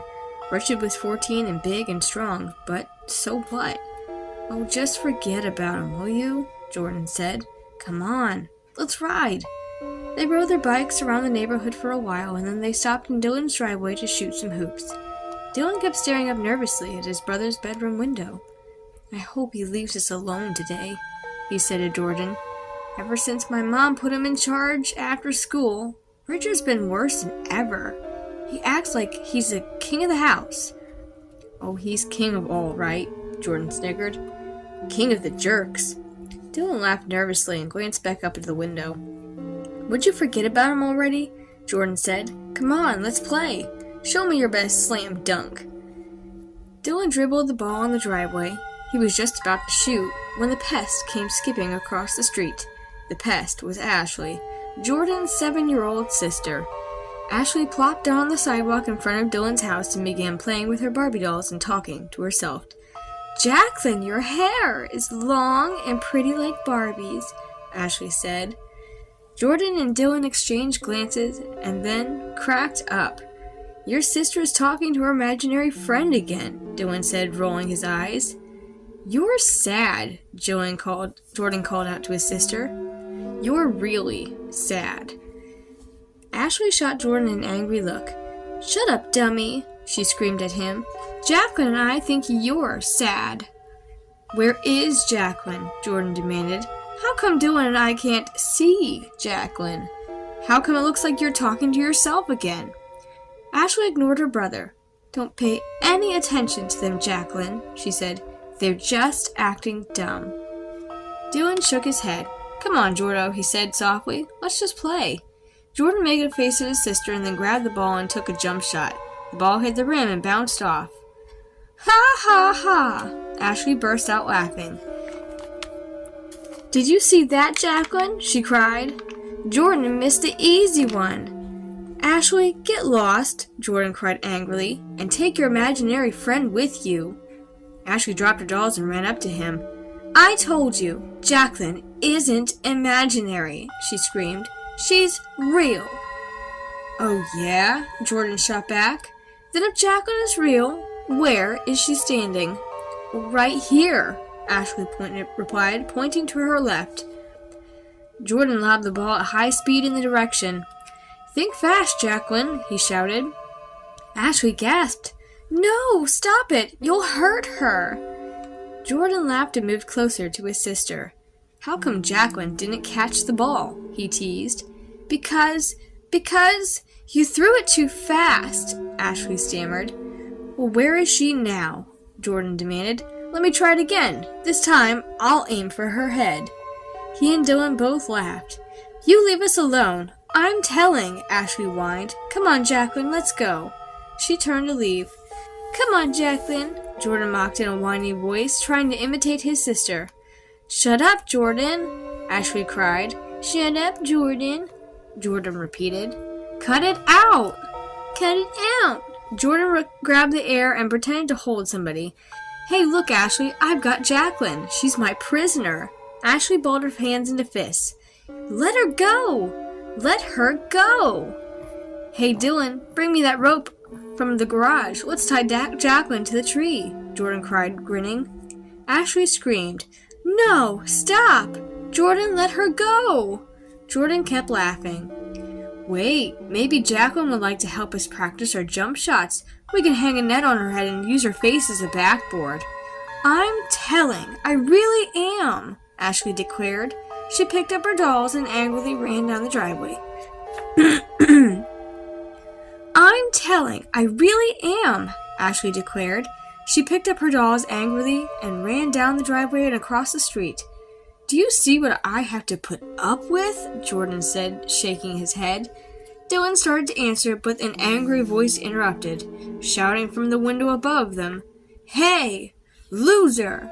Jordan and Dylan raised their eyes to the upstairs window. Dylan's brother, Richard, stuck his head out. "Dylan, did you do your homework yet?" he called down. You better have it finished, or I'm telling Mom. Dylan nervously rolled the ball between his hands. Just ignore him, Jordan whispered. Dylan lifted the ball and tossed it up to the net. The ball missed the backboard completely. Richard burst out laughing. You really are a loser, Dylan. I can make that shot blindfolded. Who taught you how to play? Did your best friend Jordan teach you how to shoot like that? Jordan's face grew red. He opened his mouth to say something nasty, but Dylan's eyes pleaded with him not to. Please, Jordan, Dylan begged in a whisper. Just ignore him, please. What did you say? Richard shouted down from the window. Are you talking to me, loser? Dylan cleared his throat. No, just leave me alone. I did my homework already, so just leave me alone. Richard shook his head. Try shooting with both hands, he called down. Then he slammed the window shut with a loud thud. Dylan hugged the ball tightly to his chest. His face was white. He thinks he's so great, he muttered, his voice trembling. What a jerk, Jordan exclaimed. Why do you let him boss you around like that? Dylan shrugged. Because he can beat me up, he admitted. Well, if he were my brother, I'd tie him to his bed at night and tape his mouth shut, Jordan said seriously. Dylan laughed. You always have the best ideas, Jordan. What are good friends for? Jordan replied. Later, Dylan sat at his desk, slumped over his math book. I've got it, Jordan cried suddenly, startling him. You've got what? Dylan asked. The perfect trick to play on Ashley, Jordan announced with a mischievous grin. Dylan smiled and lowered his pencil. What is it? He asked eagerly. Your tricks are always the coolest. Well, thanks, Jordan replied proudly. Okay, here it is. You know how scared Ashley is of Axel and Foley, right? Dylan nodded. Yeah, I don't like Richard's pet tarantulas much either. Well, Jordan continued grinning, what if Axel and Foley somehow got loose? Dylan's eyes widened. Oh, I don't know. Oh, come on, Jordan insisted. Ashley would freak. I'll run up to her and scream, the spiders are loose! The spiders are loose! Run for your life! Then when Ashley runs out screaming, I'll tell her that I saw Axel swallow Jacqueline up whole.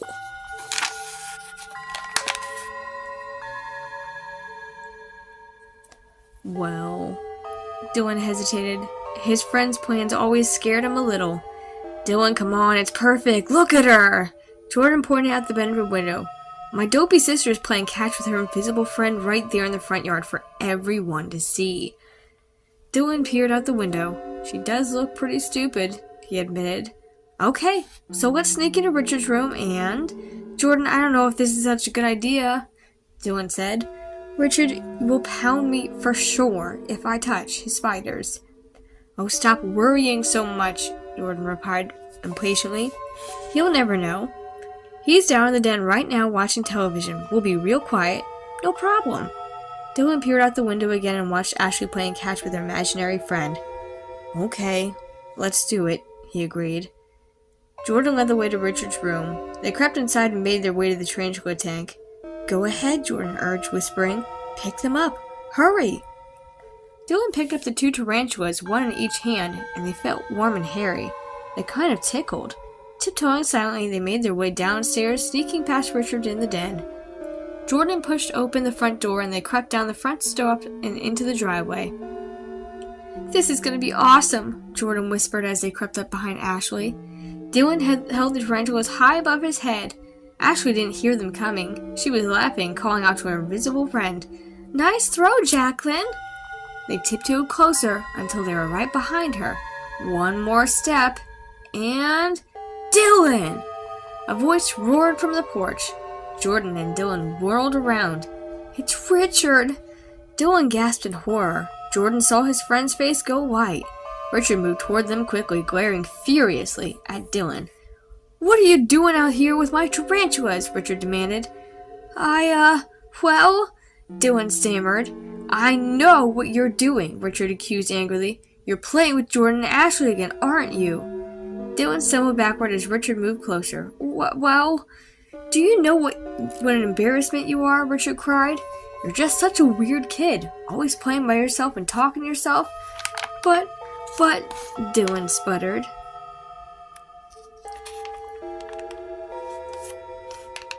Richard took the tarantulas from Dylan's hands.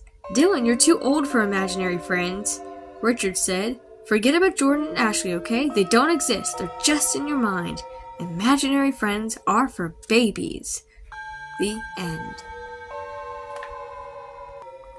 Tonight, we're reading number 7. How I Won My Bet. I guess you're admiring my swing, right? And you're admiring the baseball bat I'm holding? Maybe you're wondering how I got this bat. There's a story behind it, that's for sure. I was a power hitter on my junior high baseball team. Our team went to the state finals every year, and I was the star. You could read all about me in the local paper at the time. Michael Burns, he got the power. Michael Burns wins it for Linfield. Again. That's me, Michael Burns. But now I wish I'd never even touched a baseball bat. Things are different now. I'm different. How much time has gone by since this afternoon had changed my life? How much time has gone by since the afternoon that changed my life? I'm not sure, but I can remember everything that happened as if it were yesterday. Baseball practice. We had just finished doing our warm-up exercises on the field. Coach Manning called out, "Hey Mike, you're up at bat." At the games I always batted cleanup, 4th in the lineup. That made sense. I was the best. But this was only practice, and the coach liked to shuffle us around to keep us on our toes. I felt all the muscles go tight as I stepped up to the plate. You see, I had a problem, a big problem. I was in a real batting slump. The last game we played, I struck out 4 times, and the past few batting practices, Jimmy the pitcher would lob the ball and I'd choke, swinging with everything I had as if they were fastballs.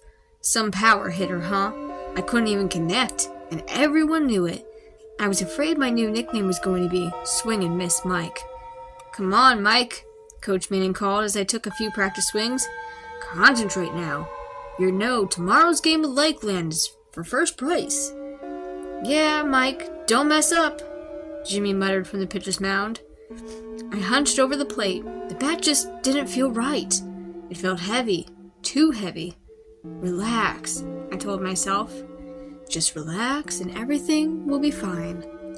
The pitch came, high, and I let it go. "Strike!" Ron called from behind me. I turned to him. "Since when does the catcher make calls? Since when does the power hitter strike out every time?" he shot back. Well, that did it. No way I could relax after that crack. I tried to get my old swing back, but that bat felt even heavier, and I could see my teammates shaking their heads. After about 10 minutes of batting practice, where the best I could do was a little dribble right past to the pitcher. After about 10 minutes of batting practice, where the best I could do was a little dribble right to the pitcher, the coach called in somebody else. "Listen, Mike," he said, putting his heavy arm around my shoulder. "Why don't you go home and get some rest for tomorrow's game?" I thought he was being nice, but then he added in a sharper voice, "You'd better shape up, kid. This game is for all the marbles." I trudged off the field, feeling lower than a grounder to third. "Hey, Mike, hold up a second." I recognized the guy jogging toward me. It was Tom Scott, a local TV reporter. School sports are a big deal in Linfield, but a TV reporter covering a practice? Wow. "You feeling okay, Mike?" he asked me. "Are you doing anything to shake this slump?" "I'm trying," I mumbled, feeling my face turn red. "Really?" I hurried into the locker room, feeling really embarrassed. I showered and dressed in a hurry. I wanted to get out of there before the team finished practice. I knew I couldn't stand with all the teasing I'd get. A few minutes later, I stepped back outside and started toward the bike rack. I had my eyes on the ground and I was deep in my unhappy thoughts. "I'd give anything to get out of this slump," I muttered to myself. I didn't even see the strange-looking little man until I nearly tripped over him. "Oops, sorry," I muttered. He smiled at me. "I heard what you said. You just need a lighter bat," he said. "Huh?" I squinted at him, startled. The man wore a heavy, black wool suit. He had a tiny, round head, completely bald, and his skin was so pale he looked like a light bulb. Had this guy ever been outdoors? "What did you say?" I asked him. "You need a lighter bat," he repeated. His eyes were silvery, and they crinkled as his grin grew wider. I saw for the first time that he held a baseball bat in one hand, and he raised it so that I could see it better. It was shiny black wood, and it was taped wrapped around on the end. It looked as if it had been used before. "It's very light, but very powerful," the man said. He let out a strange cackle as if he had just told a joke. Who are you?" I stammered, staring at the bat. "I'm a sports fan," he said. With his free hand, he reached into his suit jacket pocket, and he pulled out a business card that handed it to me. It read, "Mr. Smith, Director of Linfield Sports Museum." I handed the card back to him. I stared at the bat. "You want to sell me this bat?" He let out another cackle. He shook his shiny bald head. "I'll give it to you, Mike." His strange silver eyes glowed excitedly. Had I told him my name? "It's a very good bat. You like it," he said. "Very powerful." The bat didn't look very special to me. "But you want to give it to me?" He nodded. "Take it. Now, you just have to make one promise." And I knew there had to be a catch. "What's the promise?" I asked. Clouds rolled over the sun and the air turned cold. I felt a chill at the back of my neck. "You have to promise you will return the bat to the museum right after the game. You will not change clothes. You will not go home first. You will return it to me at the museum. Understood?" He pushed the bat into my hands. He's crazy, I thought. Why am I taking this bat? Am I that desperate to get over my batting slump? Yes. My hands wrapped around the bat. It didn't feel any different from the bat that I had been using this afternoon. Then a chill passed through my body, and Mr. Smith's ice-cold hand gripped my shoulder. "Remember," he said, "return the bat right after the game." I nodded and slung the bat over my shoulder. Then I made my way to my bike and pedaled away as quickly as I could. The next day was sunny and cool, a perfect day for baseball. The locker room was noisy before the game. All the guys were talking and laughing, but I was sitting quietly, trying to psych myself up. "Hey, Mike," Jimmy called, tossing me a water bottle. "We're behind you all the way. We're counting on you, man." "Yeah!" Ron gave me 2 thumbs up. "We know you won't let us down." I felt so nervous. The water bottle nearly slipped out of my hand. I took a long swig of water. "I can't strike out," I told myself. "I won't strike out." And then it was time. We were up at bat. In the dugout, Coach Manning called everyone to gather around for the new batting order. "We've made some changes," he began, staring right at me. I knew what the coach meant, and so did everyone else. He was moving me from the cleanup spot. "Ron will bat 4th, he said, "and Mike will bat 2nd. "2nd? I could deal with that. I'd be able to show everybody that much sooner that I was still a winner. Rick was the first guy at bat. Hit a single. My turn at the plate. "I can't watch this," I heard Jimmy groan to Ron. I picked up my new bat, and all of a sudden it felt really light, just as the strange little man had said. I carried it to home plate and took my stance. This is weird, I thought. The bat started to tingle, and suddenly I felt tiny vibrations all the way to my toes. The pitch came, low and outside. "Strike!" called the umpire. I let the second pitch go too. Strike again. I had to swing at the next one, no matter what. The bat tingled and vibrated in my hands. The pitch was a fastball. I sucked in my breath and swung, trying to stay in control. Crack! The ball sailed high into the air. I shaded my eyes as I ran at first, but the ball flew so high I couldn't see it. Was it going over the fence for a home run? It was! It worked! I shouted gleefully. The bat worked. I jogged a second, my arms held high above my head in a victory sign. The third base coach was grinning, waving me along. My teammates charged over as I rounded third, cheering and thumping me on the back. And then I came home. Linfield 2. 2 runs batted in for me. The next inning I hit an even higher home run. 2 innings later I came to bat twice and hit 2 more home runs. That's the way it went every time I went to bat. I pounded out homer after homer.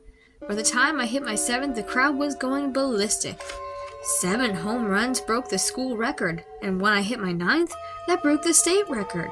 The final score, Linfield 19 and Lakeland 3.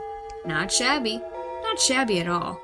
Afterward, a crowd of people swarmed around me. Jimmy and Ron hoisted me on their shoulders, and Tom Scott, the TV guy, asked me questions while camera crews and photographers took pictures. "Hey, Mike!" Ron waved me over after everything settled down. "We're all going to Pat's Pizza Place, to celebrate. So come on, man, you're the star." I hopped on my bike. "Lead the way!" I cried, so excited about the game I thought I might just burst. We rode off, still in our uniforms. The whole team was chanting, "Mike! Mike! Mike!" It was a great feeling, but suddenly my heart sank. The bat! I had promised to return it right after the game. I had promised to deliver it back to Mr. Smith at the Sports Museum. I slowed down, letting the other guys pass me by. They were still chanting my name as they disappeared around the corner. "Catch up with you later," I called. I don't know if they heard or not, but I knew one thing was for sure. I couldn't return the bat. No way. I had to keep it. It was the greatest bat in the world. The bat had hit 9 home runs in one game. I couldn't part with it. Promise or no promise, I had to keep it. Standing over my bike, I gripped the bat in my hands, trying to decide what to do. My first thought was to ride home and hide the bat in my room. Mr. Smith didn't know where I lived. Chances are he would never find me. No, I decided that wasn't right. I decided to go to the museum to tell Mr. Smith the truth, that I had to have the bat. I'd offer to pay him for it, I decided. Any amount he wants. It was worth it. I remember the address from the business card, and it took a long time to ride my bike there. The museum was a strange part of town. Nobody was on the streets, no cars, nothing. The museum was a low gray building, not too inviting. I parked my bike beside the entrance, carrying the bat, and I stepped inside. What a cool place. I couldn't believe I'd never been in there before. The enormous bright room was filled with life-size sports displays. 2 players elbowed each other fiercely in a hockey display. 2 figures were made of wax or something. I couldn't believe their scary expressions. I walked past a tennis display. A young man in a tennis whites had his racket up and about to serve to another player.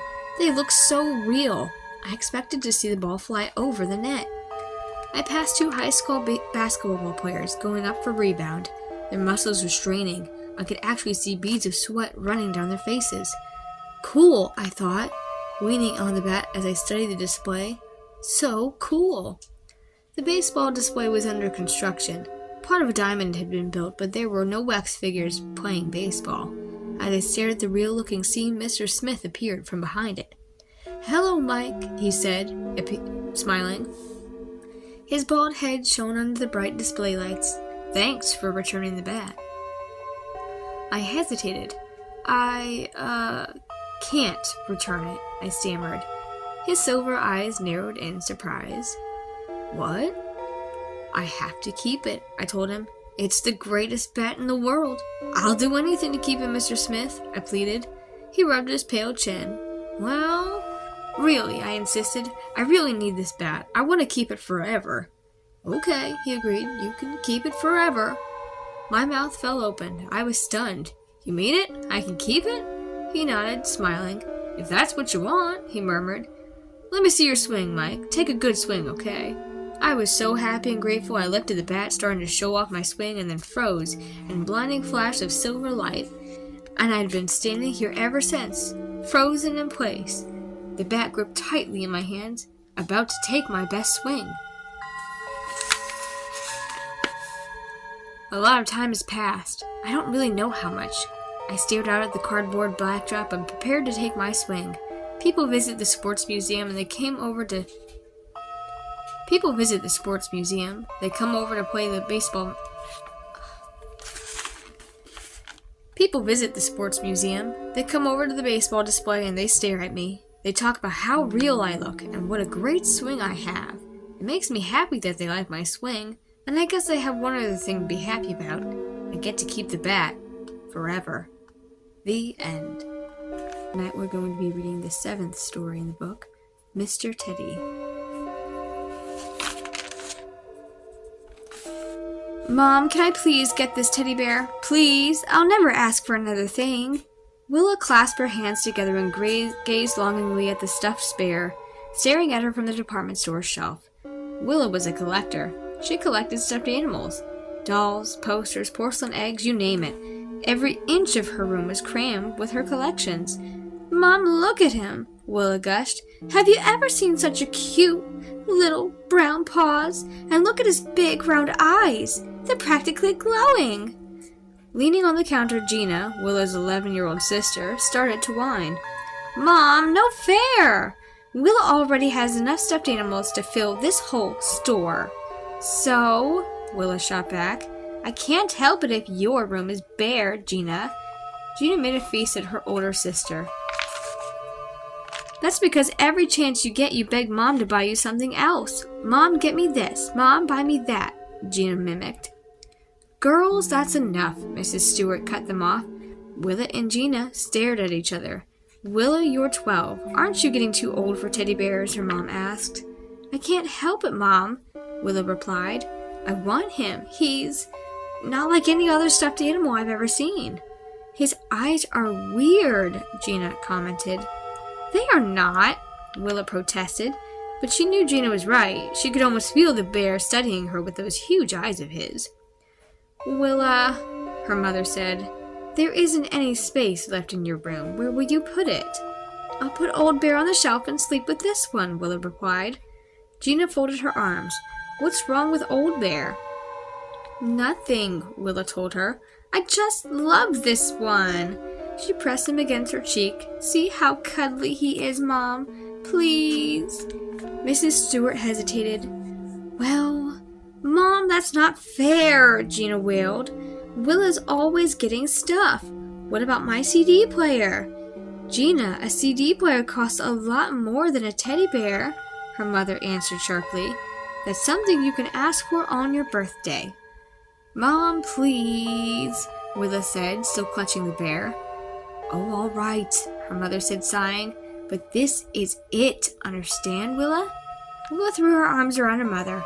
"Oh, thank you, Mom." On the other side of the counter, Willa could see Gina scowling at her. "Sometimes I really hate you, Willa," Gina muttered. Willa waved the teddy in Gina's face. "His name is Mr. Teddy, Gina," she announced, "and you'd better be nice to him." As soon as Willa got home, she took Mr. Teddy up to her room to show him around. "Here we are," she announced, opening the door. Her room was done all in peach, her favorite color. To the right of the door stood her dresser. On the top of the dresser was her porcelain egg collection. Willa gently picked up each egg and told Mr. Teddy where it had come from. Next, she showed him all the rock star posters that had covered her walls.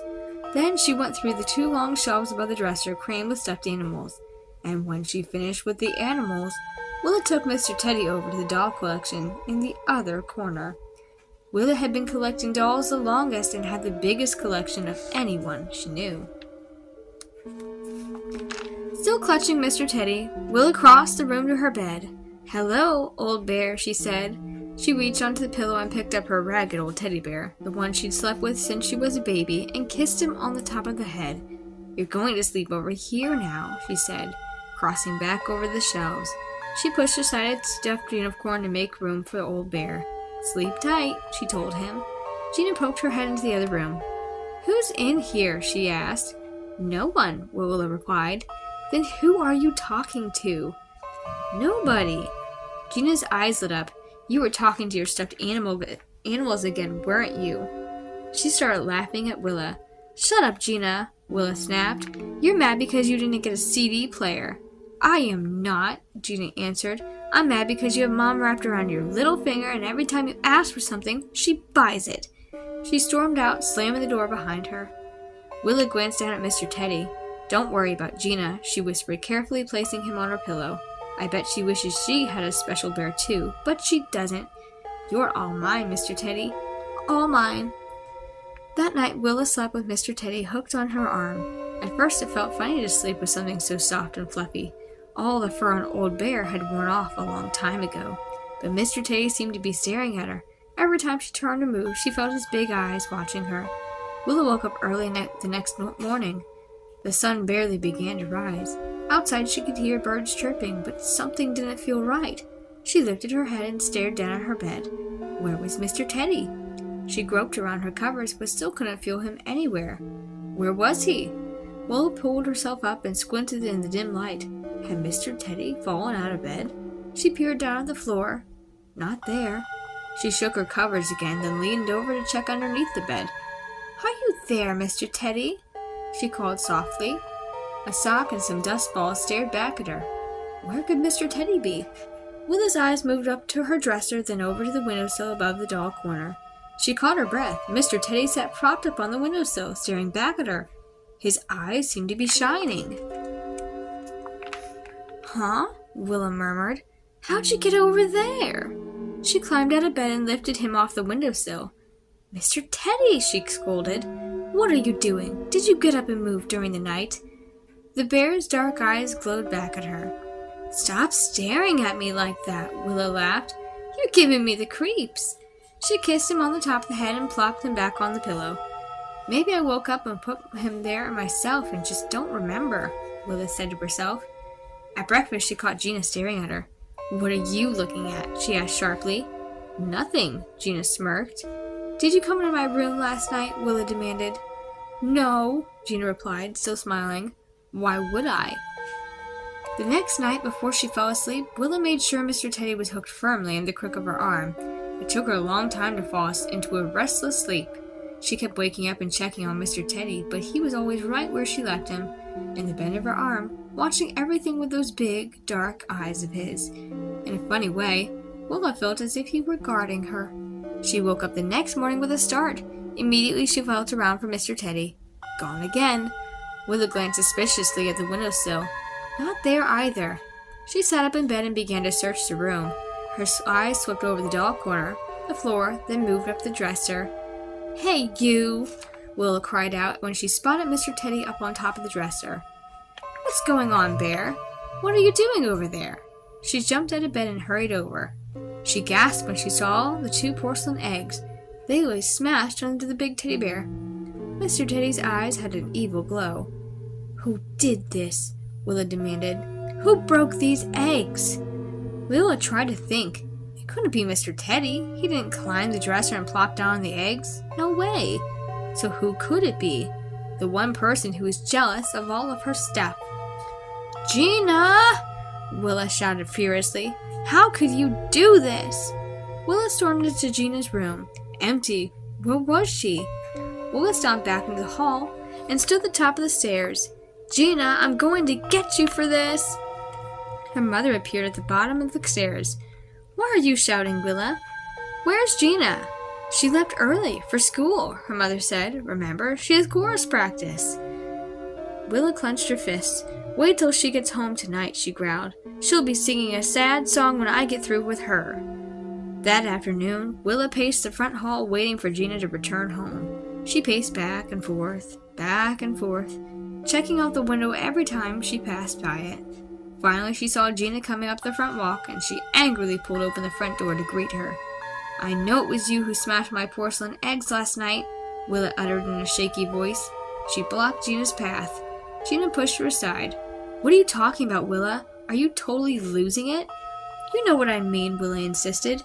She followed her sister to the stairs. "You broke my best eggs for no reason. Then you moved Mr. Teddy onto the dresser to make it look like he did it. What a sick, stupid joke." Gina stopped. "I really don't know what you're talking about." "Do too," Willa snapped. It had to be Gina. Who else could it be? "You're just trying to get me in trouble with Mom," said Gina. "Leave me alone, Willa. I'm warning you." Later, when Willa went to bed, she shoved Mr. Teddy all the way under the covers. "I want you to stay down here tonight, okay?" she told him. She curled her body around his and then pulled her covers up over to her neck. Nobody could get Mr. Teddy out now, Willa thought. At least not without waking her up. But Willa was wrong.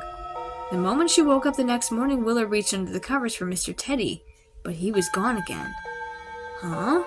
Willa sat up wide awake. What's going on? She let out a shriek when she saw her dresser. The drawers had all been pulled out and turned upside down. Her clothes had been all strewn in clumps and piles over the floor.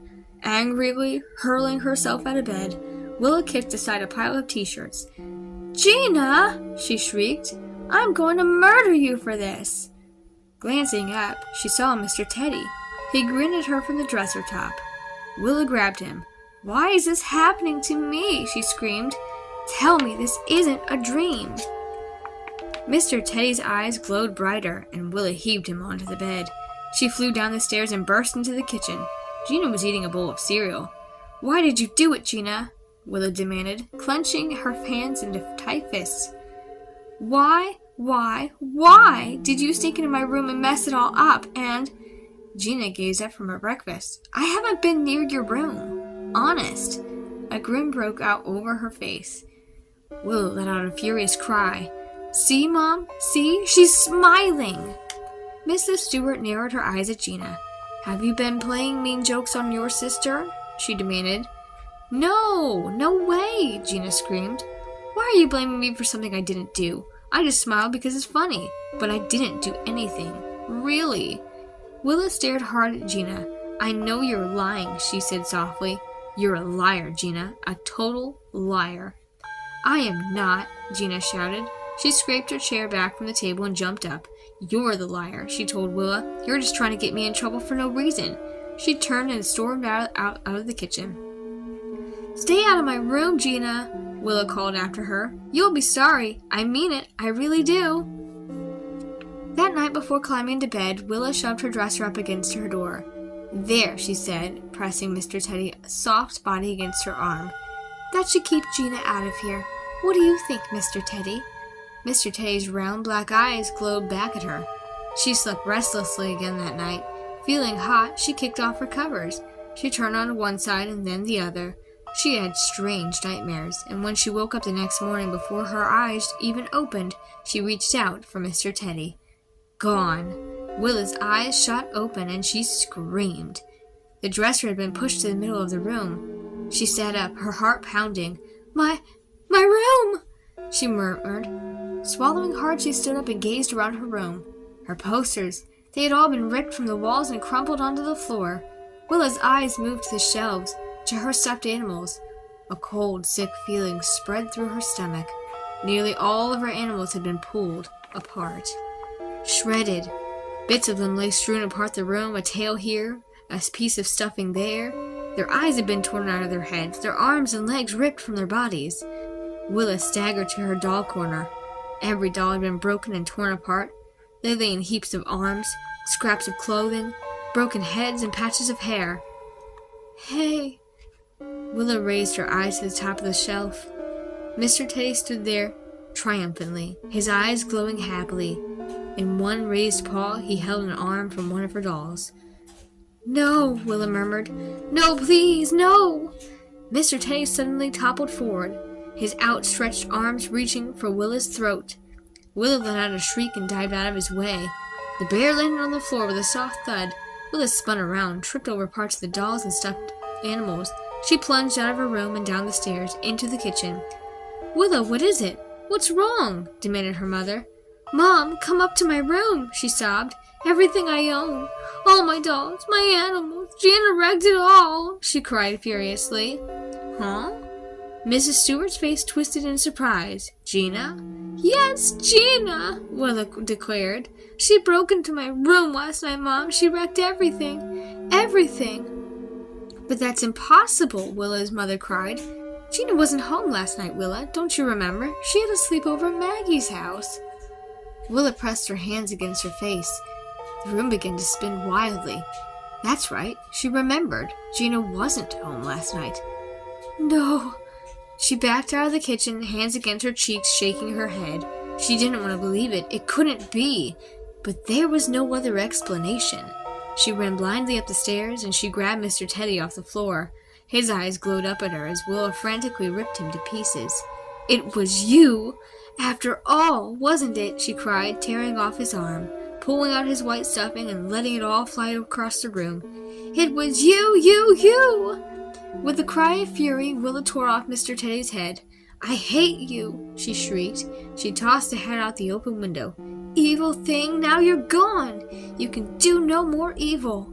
Gasping for breath, her heart pounding, Willa stumbled across the room and pulled raggedy old bear off the shelf. She hugged him tightly. "You're all I've got left, old bear. Everything else was destroyed by that evil thing." She clutched old bear gratefully. From now on, it's just you and me."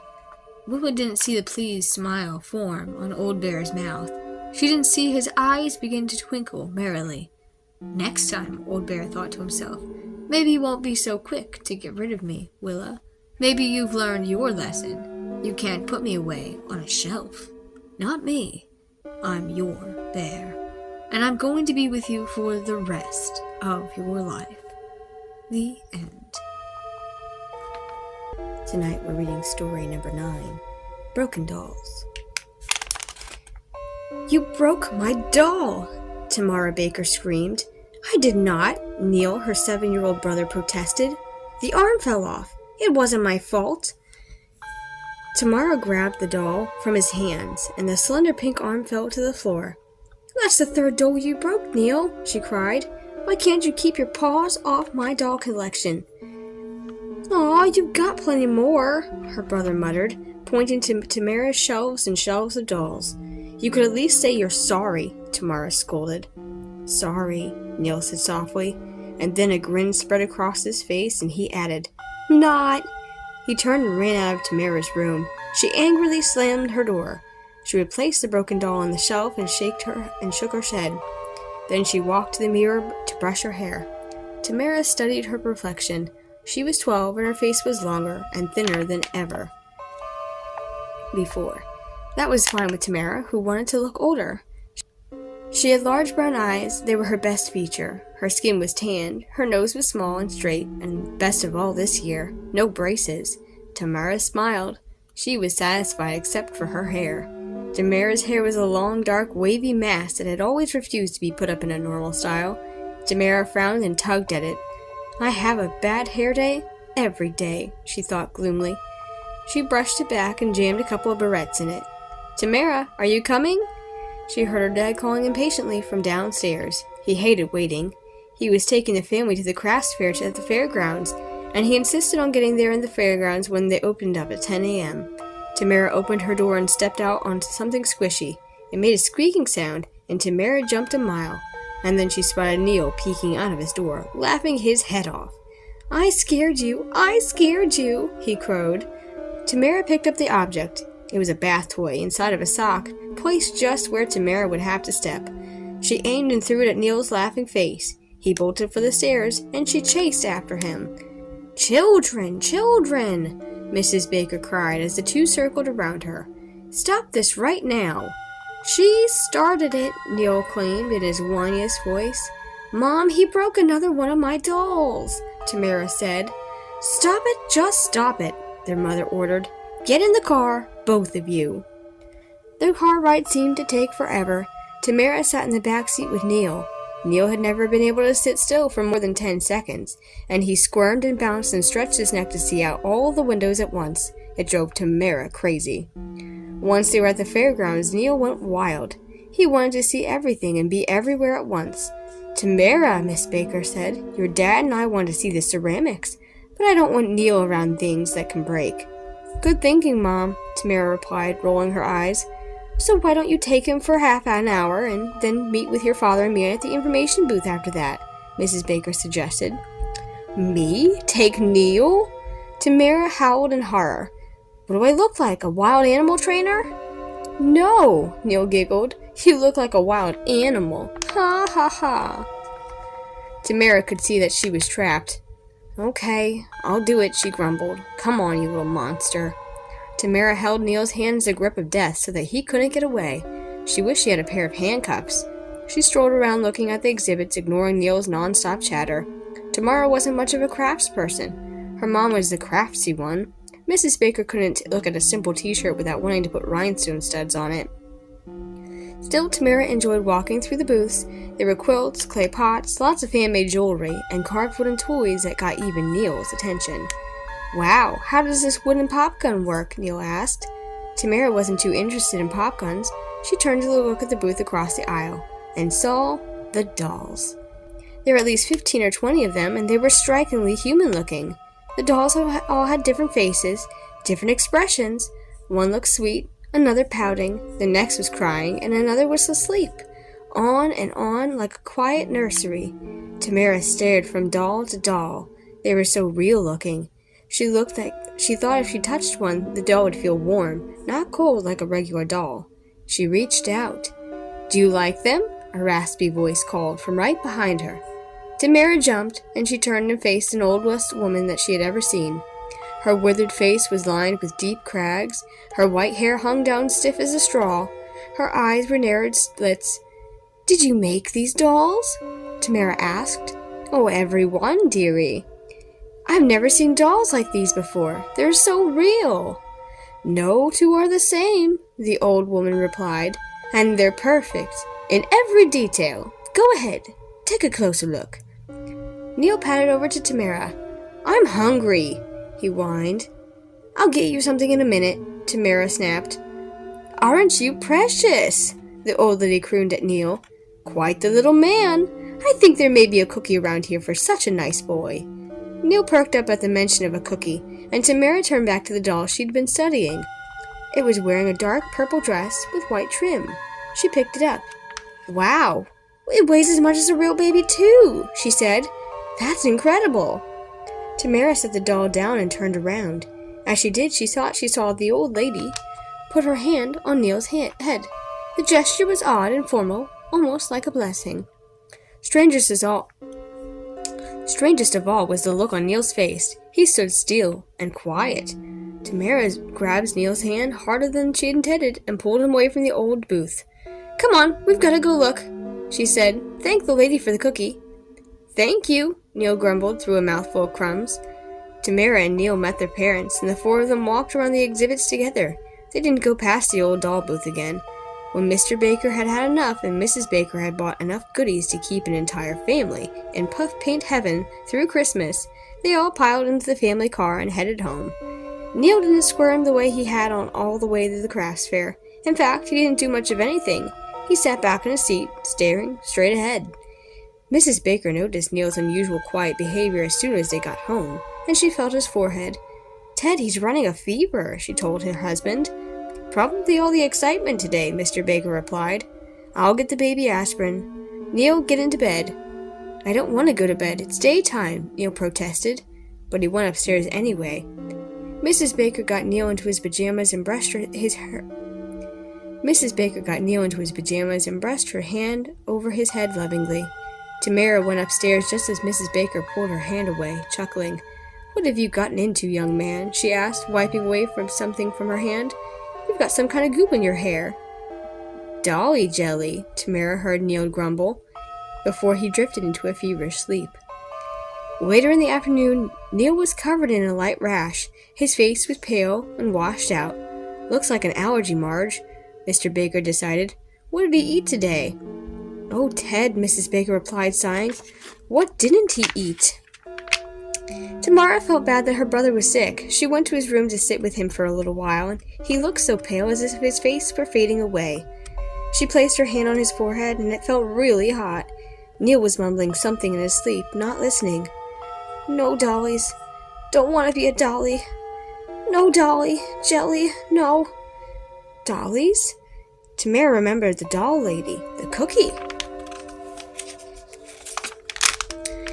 Maybe the cookie had something in it that had made Neil sick. She remembered watching the old woman place her hand on Neil's head. "Dolly jelly?" "Mom, I'm going out for a little while, okay?" Tamara said, pulling on her jacket. "Where are you going?" "Oh, just for a bike ride." Tamara hurried out the back door. She jumped on her bicycle and began pedaling furiously. The fairgrounds were a couple of miles away, and she didn't know how late the craft fair would stay open. She arrived at the fairgrounds just as the gates closed. "Well, I'm here," she told herself. "Now what do I do?" People were packing up their crafts and closing their booths. Tamara saw the doll lady stepping out from one of the craft areas. She was carrying a box, and Tamara watched carefully as the old woman took the box to a trailer marked "Exhibitors Only." Staying in the shadows, Tamara crept forward to the trailer, and she watched. The doll maker stepped out of the trailer, and she kept walking back and forth, carrying one box at a time into the trailer. Tamara waited until the old woman was out of view, and then she took a deep breath and sneaked into the trailer. Her heart fluttered in her chest. Tamara searched the trailer. She kept remembering Neil was mumbling something about dollies and doll jelly. Glancing at the trailer door, she opened several boxes marked dolls and peered inside. To her surprise, these were not the dolls she'd seen on display. The faces on these dolls were completely blank. Tamara shivered. There was something creepy about dolls without any face at all. The smooth white heads staring up at her like ghosts. With a shudder, Tamara opened up another box. This doll had a pale face, so pale that she could barely make out its features. She touched the doll's smooth head, and on her hand came a way smeared with some kind of goop that was in Neil's hair. Dolly jelly. Oh! Tamara cried out as the doll's features darkened and came clearer, and she recognized Neil's eyes, Neil's pointy nose, Neil's mouth. What's happening? Tamara stammered out loud. She gasped at the doll in horror. The features darkened some more, and Neil's face was growing clearer on the doll's head. Then she remembered how pale her brother had been looking, lying in his bed asleep, how his face had appeared to be fading away. What is this old woman doing? Tamara wondered out loud, frozen in sudden horror. I've got to stop her. Stop her? A voice said. Tamara gasped and spun around. Was it the old doll maker? No. No one was at the trailer door. Where did the sound come from? The closet. Stop her, a tiny voice repeated. Swallowing hard, Tamara pulled open the closet door with a trembling hand. Dolls, crammed into the shelves. The dolls from the crafts fair. But they couldn't be the dolls because they were moving. Reaching out their tiny pink arms to Tamara. No, Tamara shrieked. You can't be alive. You can't be. She shrank back from their outstretched arms. Don't touch me. Don't, she pleaded. Neil. She had to help Neil. Tamara snapped back to her senses and she slammed the closet door shut. Then she grabbed the doll with Neil's features and darted out of the trailer. Going somewhere, dearie? The old doll maker grinned at Tamara. Stay away from me, Tamara cried breathlessly. I've got the doll, my brother's doll, and I'm going to the police. The old woman's eyes sharpened. Why don't you come inside and we'll talk about it, she said softly. No way, Tamara exclaimed. I saw your dolls. I know what you're doing. The old lady started towards Tamara, walking slowly but deliberately. Her face was hard and evil. You don't know what I'm doing, she said through clenched teeth. Your world has no idea of my ancient arts. Tamara suddenly felt dizzy. What did she mean, your world? Just how old was this woman? The doll maker reached into her sweater and pulled out a container. Tamara recognized the goop that Neil had called Dolly Jelly. I think this is time for you to go away, dearie, the old lady said quietly. Young people disappear so often in this century. You'll just be one more. The doll maker smeared a dab of the greasy goop onto her fingers, and then she moved toward Tamara, mumbling some kind of ancient chant. Tamara struggled to move, but she couldn't. She felt like a bird being hypnotized by a snake. The old woman looked like a cold, unblinking snake slithering closer and closer. No! Tamara shrieked and dove forward. The sound of her own voice gave her strength. She grabbed the jar of goop from the old woman's hand, and then she spun around and started to run. Give that back, the doll maker called after her. Tamara saw a small wad pooling at the edge of the fairgrounds, and she raised the jar of goop and heaved it into the pool. Tamara saw a small wading pool at the edge of the fairgrounds. She raised a jar of goop and heaved it into the pool. You fool, the old woman wailed. You fool, what have you done? Tamara stared in disbelief as the pool of water began to bubble and hiss. Choking clouds of black smoke rose up from the pool, and the water turned green, then blue, and then red. It swirled up in angry waves and then splashed down hard under the billowing black smoke. When Tamara turned back, the old woman had vanished. She heard happy shrieks and cheers from the trailer. Were the dolls celebrating in there? She didn't have time to find out. She ran to her bicycle and started to jam the Neil doll into her bike pack. But to Tamara's surprise, the doll was no longer looking like Neil. Its face was smooth and blank. With a shiver that shook her whole body, Tamara tossed the doll as far as she could, and then she furiously pedaled home. Tamara, where on earth have you been? Mrs. Baker scolded. And just look at you. You're a mess. Sorry, Mom, Tamara mumbled. I'll clean up for supper.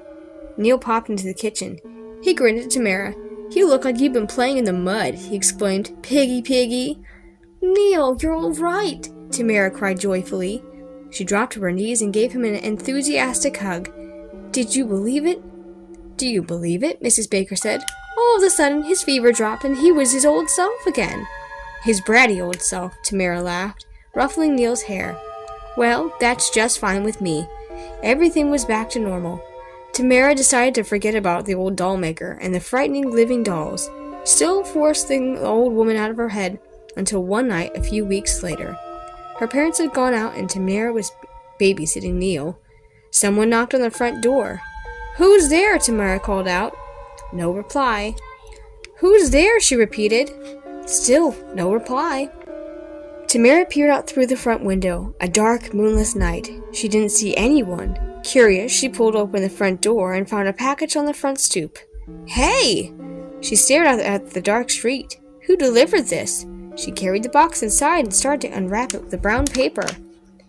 "Is it for me?" Neil came hurrying into the living room. "Is it a present for me?" "I don't know," Tamara told him, struggling to tear off the wrapping. A plain box was inside, and she pulled open the lid and stared at a doll. An ugly doll. A doll with straw-like white hair, a craggly, wrinkled face, and narrow, squinting eyes. "Oh!" Tamara recognized the doll instantly. It was the old woman, the doll maker. "She followed me," Tamara realized. "She's found me. She's here in this house, with me and all of her evil." Tamara felt cold all over. Her breath seemed to freeze as she stared in horror at the ugly, frightened doll.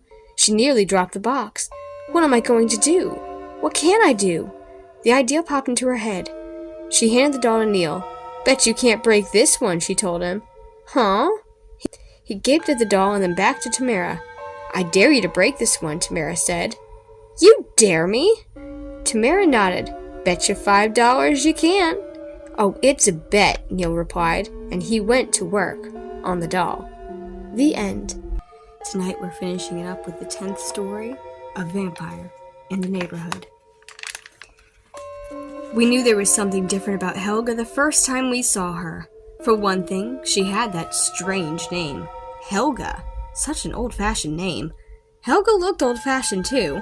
She wore the same black skirt to school every day, old-looking and kind of worn with no style at all. My friend Carrie and I were sitting in the back of Miss Wheeling's 6th grade class the first day that Helga came to school. "Check her out, Maddie," Carrie whispered, motioning with her eyes. I turned to the front of the room and stared at the timid-looking girl talking with Miss Wheeling. With her tight black ringlets of hair and her pale gray blouse tucked into her black skirt, the girl looked as if she had stepped out of an old movie. "This is Helga Nugenstorm," Miss Wheeling announced. "She is new to our school, and I'm sure you will all make her feel at home." Helga lowered her eyes to the floor. Her skin was so pale as if she had never seen the sunlight, and she was wearing black lipstick. Black lipstick. "She's weird," Carrie whispered. "Well, she's kind of pretty," I replied. "I've never seen anyone who could look like that." Later, Carrie, Yvonne, Joey, and I took our usual table in the lunchroom. The four of us are really good friends, and we've been friends for a long, long time. We sit together in the lunchroom every day. "Did you see the new girl?" I asked. The four of us were tossing an apple back and forth across the table to each other. "Isn't she weird?" Carrie asked. Yvonne and Joey nodded. "She's so pale, but she wears that yucky black lipstick," Yvonne said. "Maybe she isn't wearing lipstick," Joey joked. "Maybe those are just her lips." "Do you know where she lives?" I asked, catching the apple and tossing it to Joey. She moved into the Dobson house," Yvonne replied. "I was walking by and saw her moving in." Carrie, Joey, and I gasped in surprise. The apple fell out of Joey's hands and rolled away. The Dobson house stood all by itself on the edge of the Culver's woods. The house had been empty forever. "What a creepy old house," Carrie said. "Did you see Helga's parents?" Yvonne shook her head. "No, it was kind of strange. I saw the moving men carrying in all this heavy old furniture, and I saw Helga, but I didn't see any grown-ups." "Weird," Carrie muttered again, her favorite word. I started to say something else, but I glanced up and saw Helga standing awkwardly in the lunchroom doorway. "I'm going to invite her to sit with us," I announced, jumping up. "Why, Maddie?" Joey asked. "Maybe we can find out more about her," I replied. I hurried over to Helga. "I'm Maddie Simon," I told her. "I'm in your class. Want to sit with me and my friends?" She stared back at me with her pale gray eyes, the strangest eyes I'd ever seen. Ghost eyes, I thought. "No, thank you," she replied. Her voice was soft and whispery. "I never eat lunch." She's a vampire, we decided. The four of us were always searching for vampires. Helga has to be a vampire, Carrie declared. She never eats, she looks so old-fashioned, she keeps totally to herself, and she looks as pale as death. It was 3 nights later, and we were crouched across the road from the old Dobson house, Helga's house. A long, low hedge stretched along the dark street. We hid behind the hedge, huddled together and whispering. We couldn't help ourselves. We had to spy on her. We had to find out the truth. The creepy old house rose up in front of us, pale in the light of the full moon. Behind the house, the trees of Culver's Wood shook and shivered in the wind. "Where is Helga?" Yvonne whispered. "The house is totally dark." "She's in there," I replied, my eyes on the black windows. "She's in there, in the dark." "Weird," Carrie whispered. "I tried to talk to her in school today," Joey reported, "but she walked right past me. She wears those heavy black shoes, but her footsteps didn't make a sound." "Why would anyone move into this horrible old house?" Carrie said. "It's far from town, nothing but woods all around." "For privacy," I replied. "Vampires crave privacy." The others giggled. I thought I saw something move in the window, a gray shadow against the blackness. "Come on, guys," I whispered. "Let's take a closer look." We crept across the road, and the silence was eerie. The only sound was the soft, steady whisper of the winds whistling through the trees. The old house seemed to grow darker as we approached it, and we pushed through all the tall weeds that blanketed the front lawn. Moving silently, we huddled against the big front window, pressing ourselves against the damp, moldy shingles. "Give me a boost," I whispered to Joey, "so I can look through the window." "Be careful, Maddie," Carrie warned. "Helga might see you." I ignored her warning. I had to take a look. I was just so curious. Joey and Yvonne helped lift me. I grabbed the stone windowsill with both hands and hoisted myself up just high enough to see in. And then I stared in through the dust-smeared glass into a vast dark living room. A pale square of moonlight poured in through the window. I could make out a long couch, wooden and stiff-looking, and 2 old-fashioned chairs. I nearly toppled to the ground when I saw Helga. "She's in there!" I whispered excitedly to my friends. "I can see her, standing in the dark, in front of a tall mirror." "Does she have a reflection?" Joey whispered. "Check it out, Maddie. Does she have a reflection?" I narrowed my eyes, trying to focus on the darkness. Vampires don't have a reflection, I knew. Did Helga have a reflection? It's too hard to see, I told my friends. Helga turned suddenly towards the window. She seemed to be staring right at me. "Let me down quick," I demanded, and I slid to the ground. "Did she see you?" Carrie asked, her dark eyes wide with excitement. "I don't know," I told her. "I hope not." "Why is she there in the dark?" Joey asked. "Did she have a reflection? Was she walking or floating?" Questions I couldn't answer. "We'll come back tomorrow," I said. The 4 of us met there every night. We hid behind the long hedge and spied on Helga's house. We peered into the windows. We crept around the back and tried to see through the kitchen. Some nights we spied a dim light in the upstairs window, and most nights there was no lights on at all. Some nights we saw Helga inside the house, always alone, and we never saw her parents. We never saw anyone else. My friends and I became obsessed with Helga, with finding out the truth about her. I tried to talk to her in school, but she stared back at us with those wintry gray eyes and never even pretended to be friendly. I invited her to come with us to the basketball game in the gym on Friday night, but she said she didn't like basketball. We tried to get invited to her house, and one day Joey asked if we could come over to her house and copy her history notes. Helga said she wouldn't be home that night. "Then how about tomorrow after school?" Joey insisted. "It's not a good night," Helga replied mysteriously. She wore the same black skirt every day, and she never changed her hairstyle. Her black ringlets hung down around her pale face. One day, on an impulse, I grabbed her hand. We were standing side by side in a hall at school, waiting to get into the auditorium. I couldn't help myself. I reached out and I squeezed her hand. I had to know what it felt like. I had to find out if it felt alive. I jerked my hand back in shock when I felt how cold Helga's hand was. How cold as winter's day.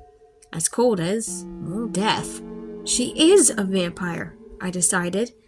She clasped her pale hands together and gazed at me with those frightened gray eyes. "It's so cold in here," she whispered. "Don't you think so, Maddie?" It was the first time she had ever said my name, and it sent shivers down my back. That night, my friends and I met in front of Helga's house. Once again, pale moonlight washed over us. It was the only light except for a dim orange glow in the upstairs window. Crouching low behind the hedge, we stared up at the window. The shade was pulled, but we could see Helga's silhouette moving back and forth on the window shade. "She's all alone in there," Carrie whispered. "No parents, no one." "She's probably hundreds of years old," I whispered back. "She doesn't look it," Joey joked. We giggled, but our laughter was cut short when the light in the window went off. "She went to bed," Yvonne guessed. "Does she sleep in a coffin?" "Oh, she must," I replied, gazing up at the dark window. Something fluttered low over the old house sloping roof. "A bat?" "All vampires sleep in coffins," Joey murmured. "Coffins filled with the ancient dirt from their graves." "I want to see Helga's coffin," I whispered, standing up. I took a step toward the street, my eyes on the house. "Maddie, come back," Carrie warned. "I have to see Helga's coffin," I told her. "I have to know for sure." We all wanted to know. That's why we spied on Helga every night. I crept silently across the street and into Helga's front yard. Closely together, the other three followed. A twisted, gnarled old tree tilted up toward Helga's bedroom window, and I grabbed a low branch and started to pull myself up. The bark felt cold and rough against my hands. The slender branches shook as if trying to toss me off. I clung slightly to the tree and reached for the higher branch. Hoisting myself onto it, I peered through the leaves at the house. Helga's bedroom window was still high above me, and I glanced down and saw Carrie, Yvonne, and Joey. They had all circled the tree and were peering up at me. Even in the darkness, I could see a tense expression on their faces. Up I climbed, ignoring the scratch of the bark and the trembling of the branches. Slowly, steadily, I pulled myself up until I was high enough to see the bedroom window. Holding tightly onto the trunk, I turned slowly, lowering my head to see through a tangle of dark leaves, gazing into the window, and saw Helga gazing back at me. Her face gleamed silvery in the wash of moonlight. Her gray eyes glowed evilly as she stared out at me, her ghostly face pressed against the window pane. Too startled to cry out, I started to slip. My hand slid off the trunk and I lurched backwards. "No!" I thrust out both hands, grabbing the hard trunk, and held on. "She saw me," I called down to my friends. "Helga saw me." I scrambled down, moving frantically, sliding and scraping down the rough trunk, but by the time I reached the ground, my three friends were already running up to the front of the house. "Wait up!" I called hoarsely. Too late. The front door swung open, and Helga moved quickly out of the door, down the front stoop, across the weed-choked lawn to block our path. "I know you've been spying on me," she cried angrily. "You'd better quit it. I'm warning you." I stopped. Carrie, Yvonne, and Joey stopped too. We moved together, watching Helga storm toward us. She had her hands balled into tight fists, and her eerie eyes were narrowed at us. Her face twisted in a frightening scowl. My friends and I huddled there in the middle of the dark yard. The trees whispered and shook, the tall weeds swaying all around us, and then two words just burst from my mouth. "Helga, are you a vampire?" I just blurted out the question without even thinking. "Are you a vampire?" She moved closer, her gray eyes glowing. "Yes," she whispered. "Show us your fangs," I demanded. A strange smile spread slowly over Helga's face. "No," she replied. "You show me your fangs." I hesitated for a second, and then I lowered my fangs. Then Carrie, Yvonne, and Joey lowered their fangs too. Our fangs slid easily out over our lips down to our chins. We grinned expectantly at Helga. "Your turn," I said, but to my surprise, Helga stumbled back and let out a frightful squeal. "I was just joking," she cried. I thought you were just joking too." "No way," I told her. "We weren't joking. We're vampires. Me, Carrie, Yvonne, and Joey. All four of us are vampires." We were so disappointed about Helga. We had such high hopes, but we knew what we had to do. We formed a tight circle around her and then we moved in. The mystery about Helga had been solved. In a few minutes, she would be a vampire, like us, too. The end. Thank you so much for staying with me as we've read this terrifying tale before bed. If you like what we are doing here, reading these stories before bed, I ask that you feel free to subscribe and like this video. Come back for more content later. If you are also wanting to support me a little more, I have a Patreon. The link is in the description below. And I also do have a merchandise Etsy store that you can purchase from. Link is also in the description. I appreciate every one of you who has tuned in and who has continued to support me along the way. Thank you. That's going to do it for Tales to Give You Goosebumps by R.L. Stine, Special Edition number 1. But don't worry, come back and we'll do Special Edition number 2 next time, as I have the next 5 in the series lined up. Thank you so much. If you wouldn't mind, go ahead and press the like button and subscribe if you haven't already done so. If you change your mind later, you can always unsubscribe. I really do appreciate all that you do to help push my content out there to more kids looking for bedtime stories. If you want to support me in other ways, I do have a Patreon and an Etsy store. Both linked are in the description below. Thanks so much, and have ghoulish nightmare dreams tonight.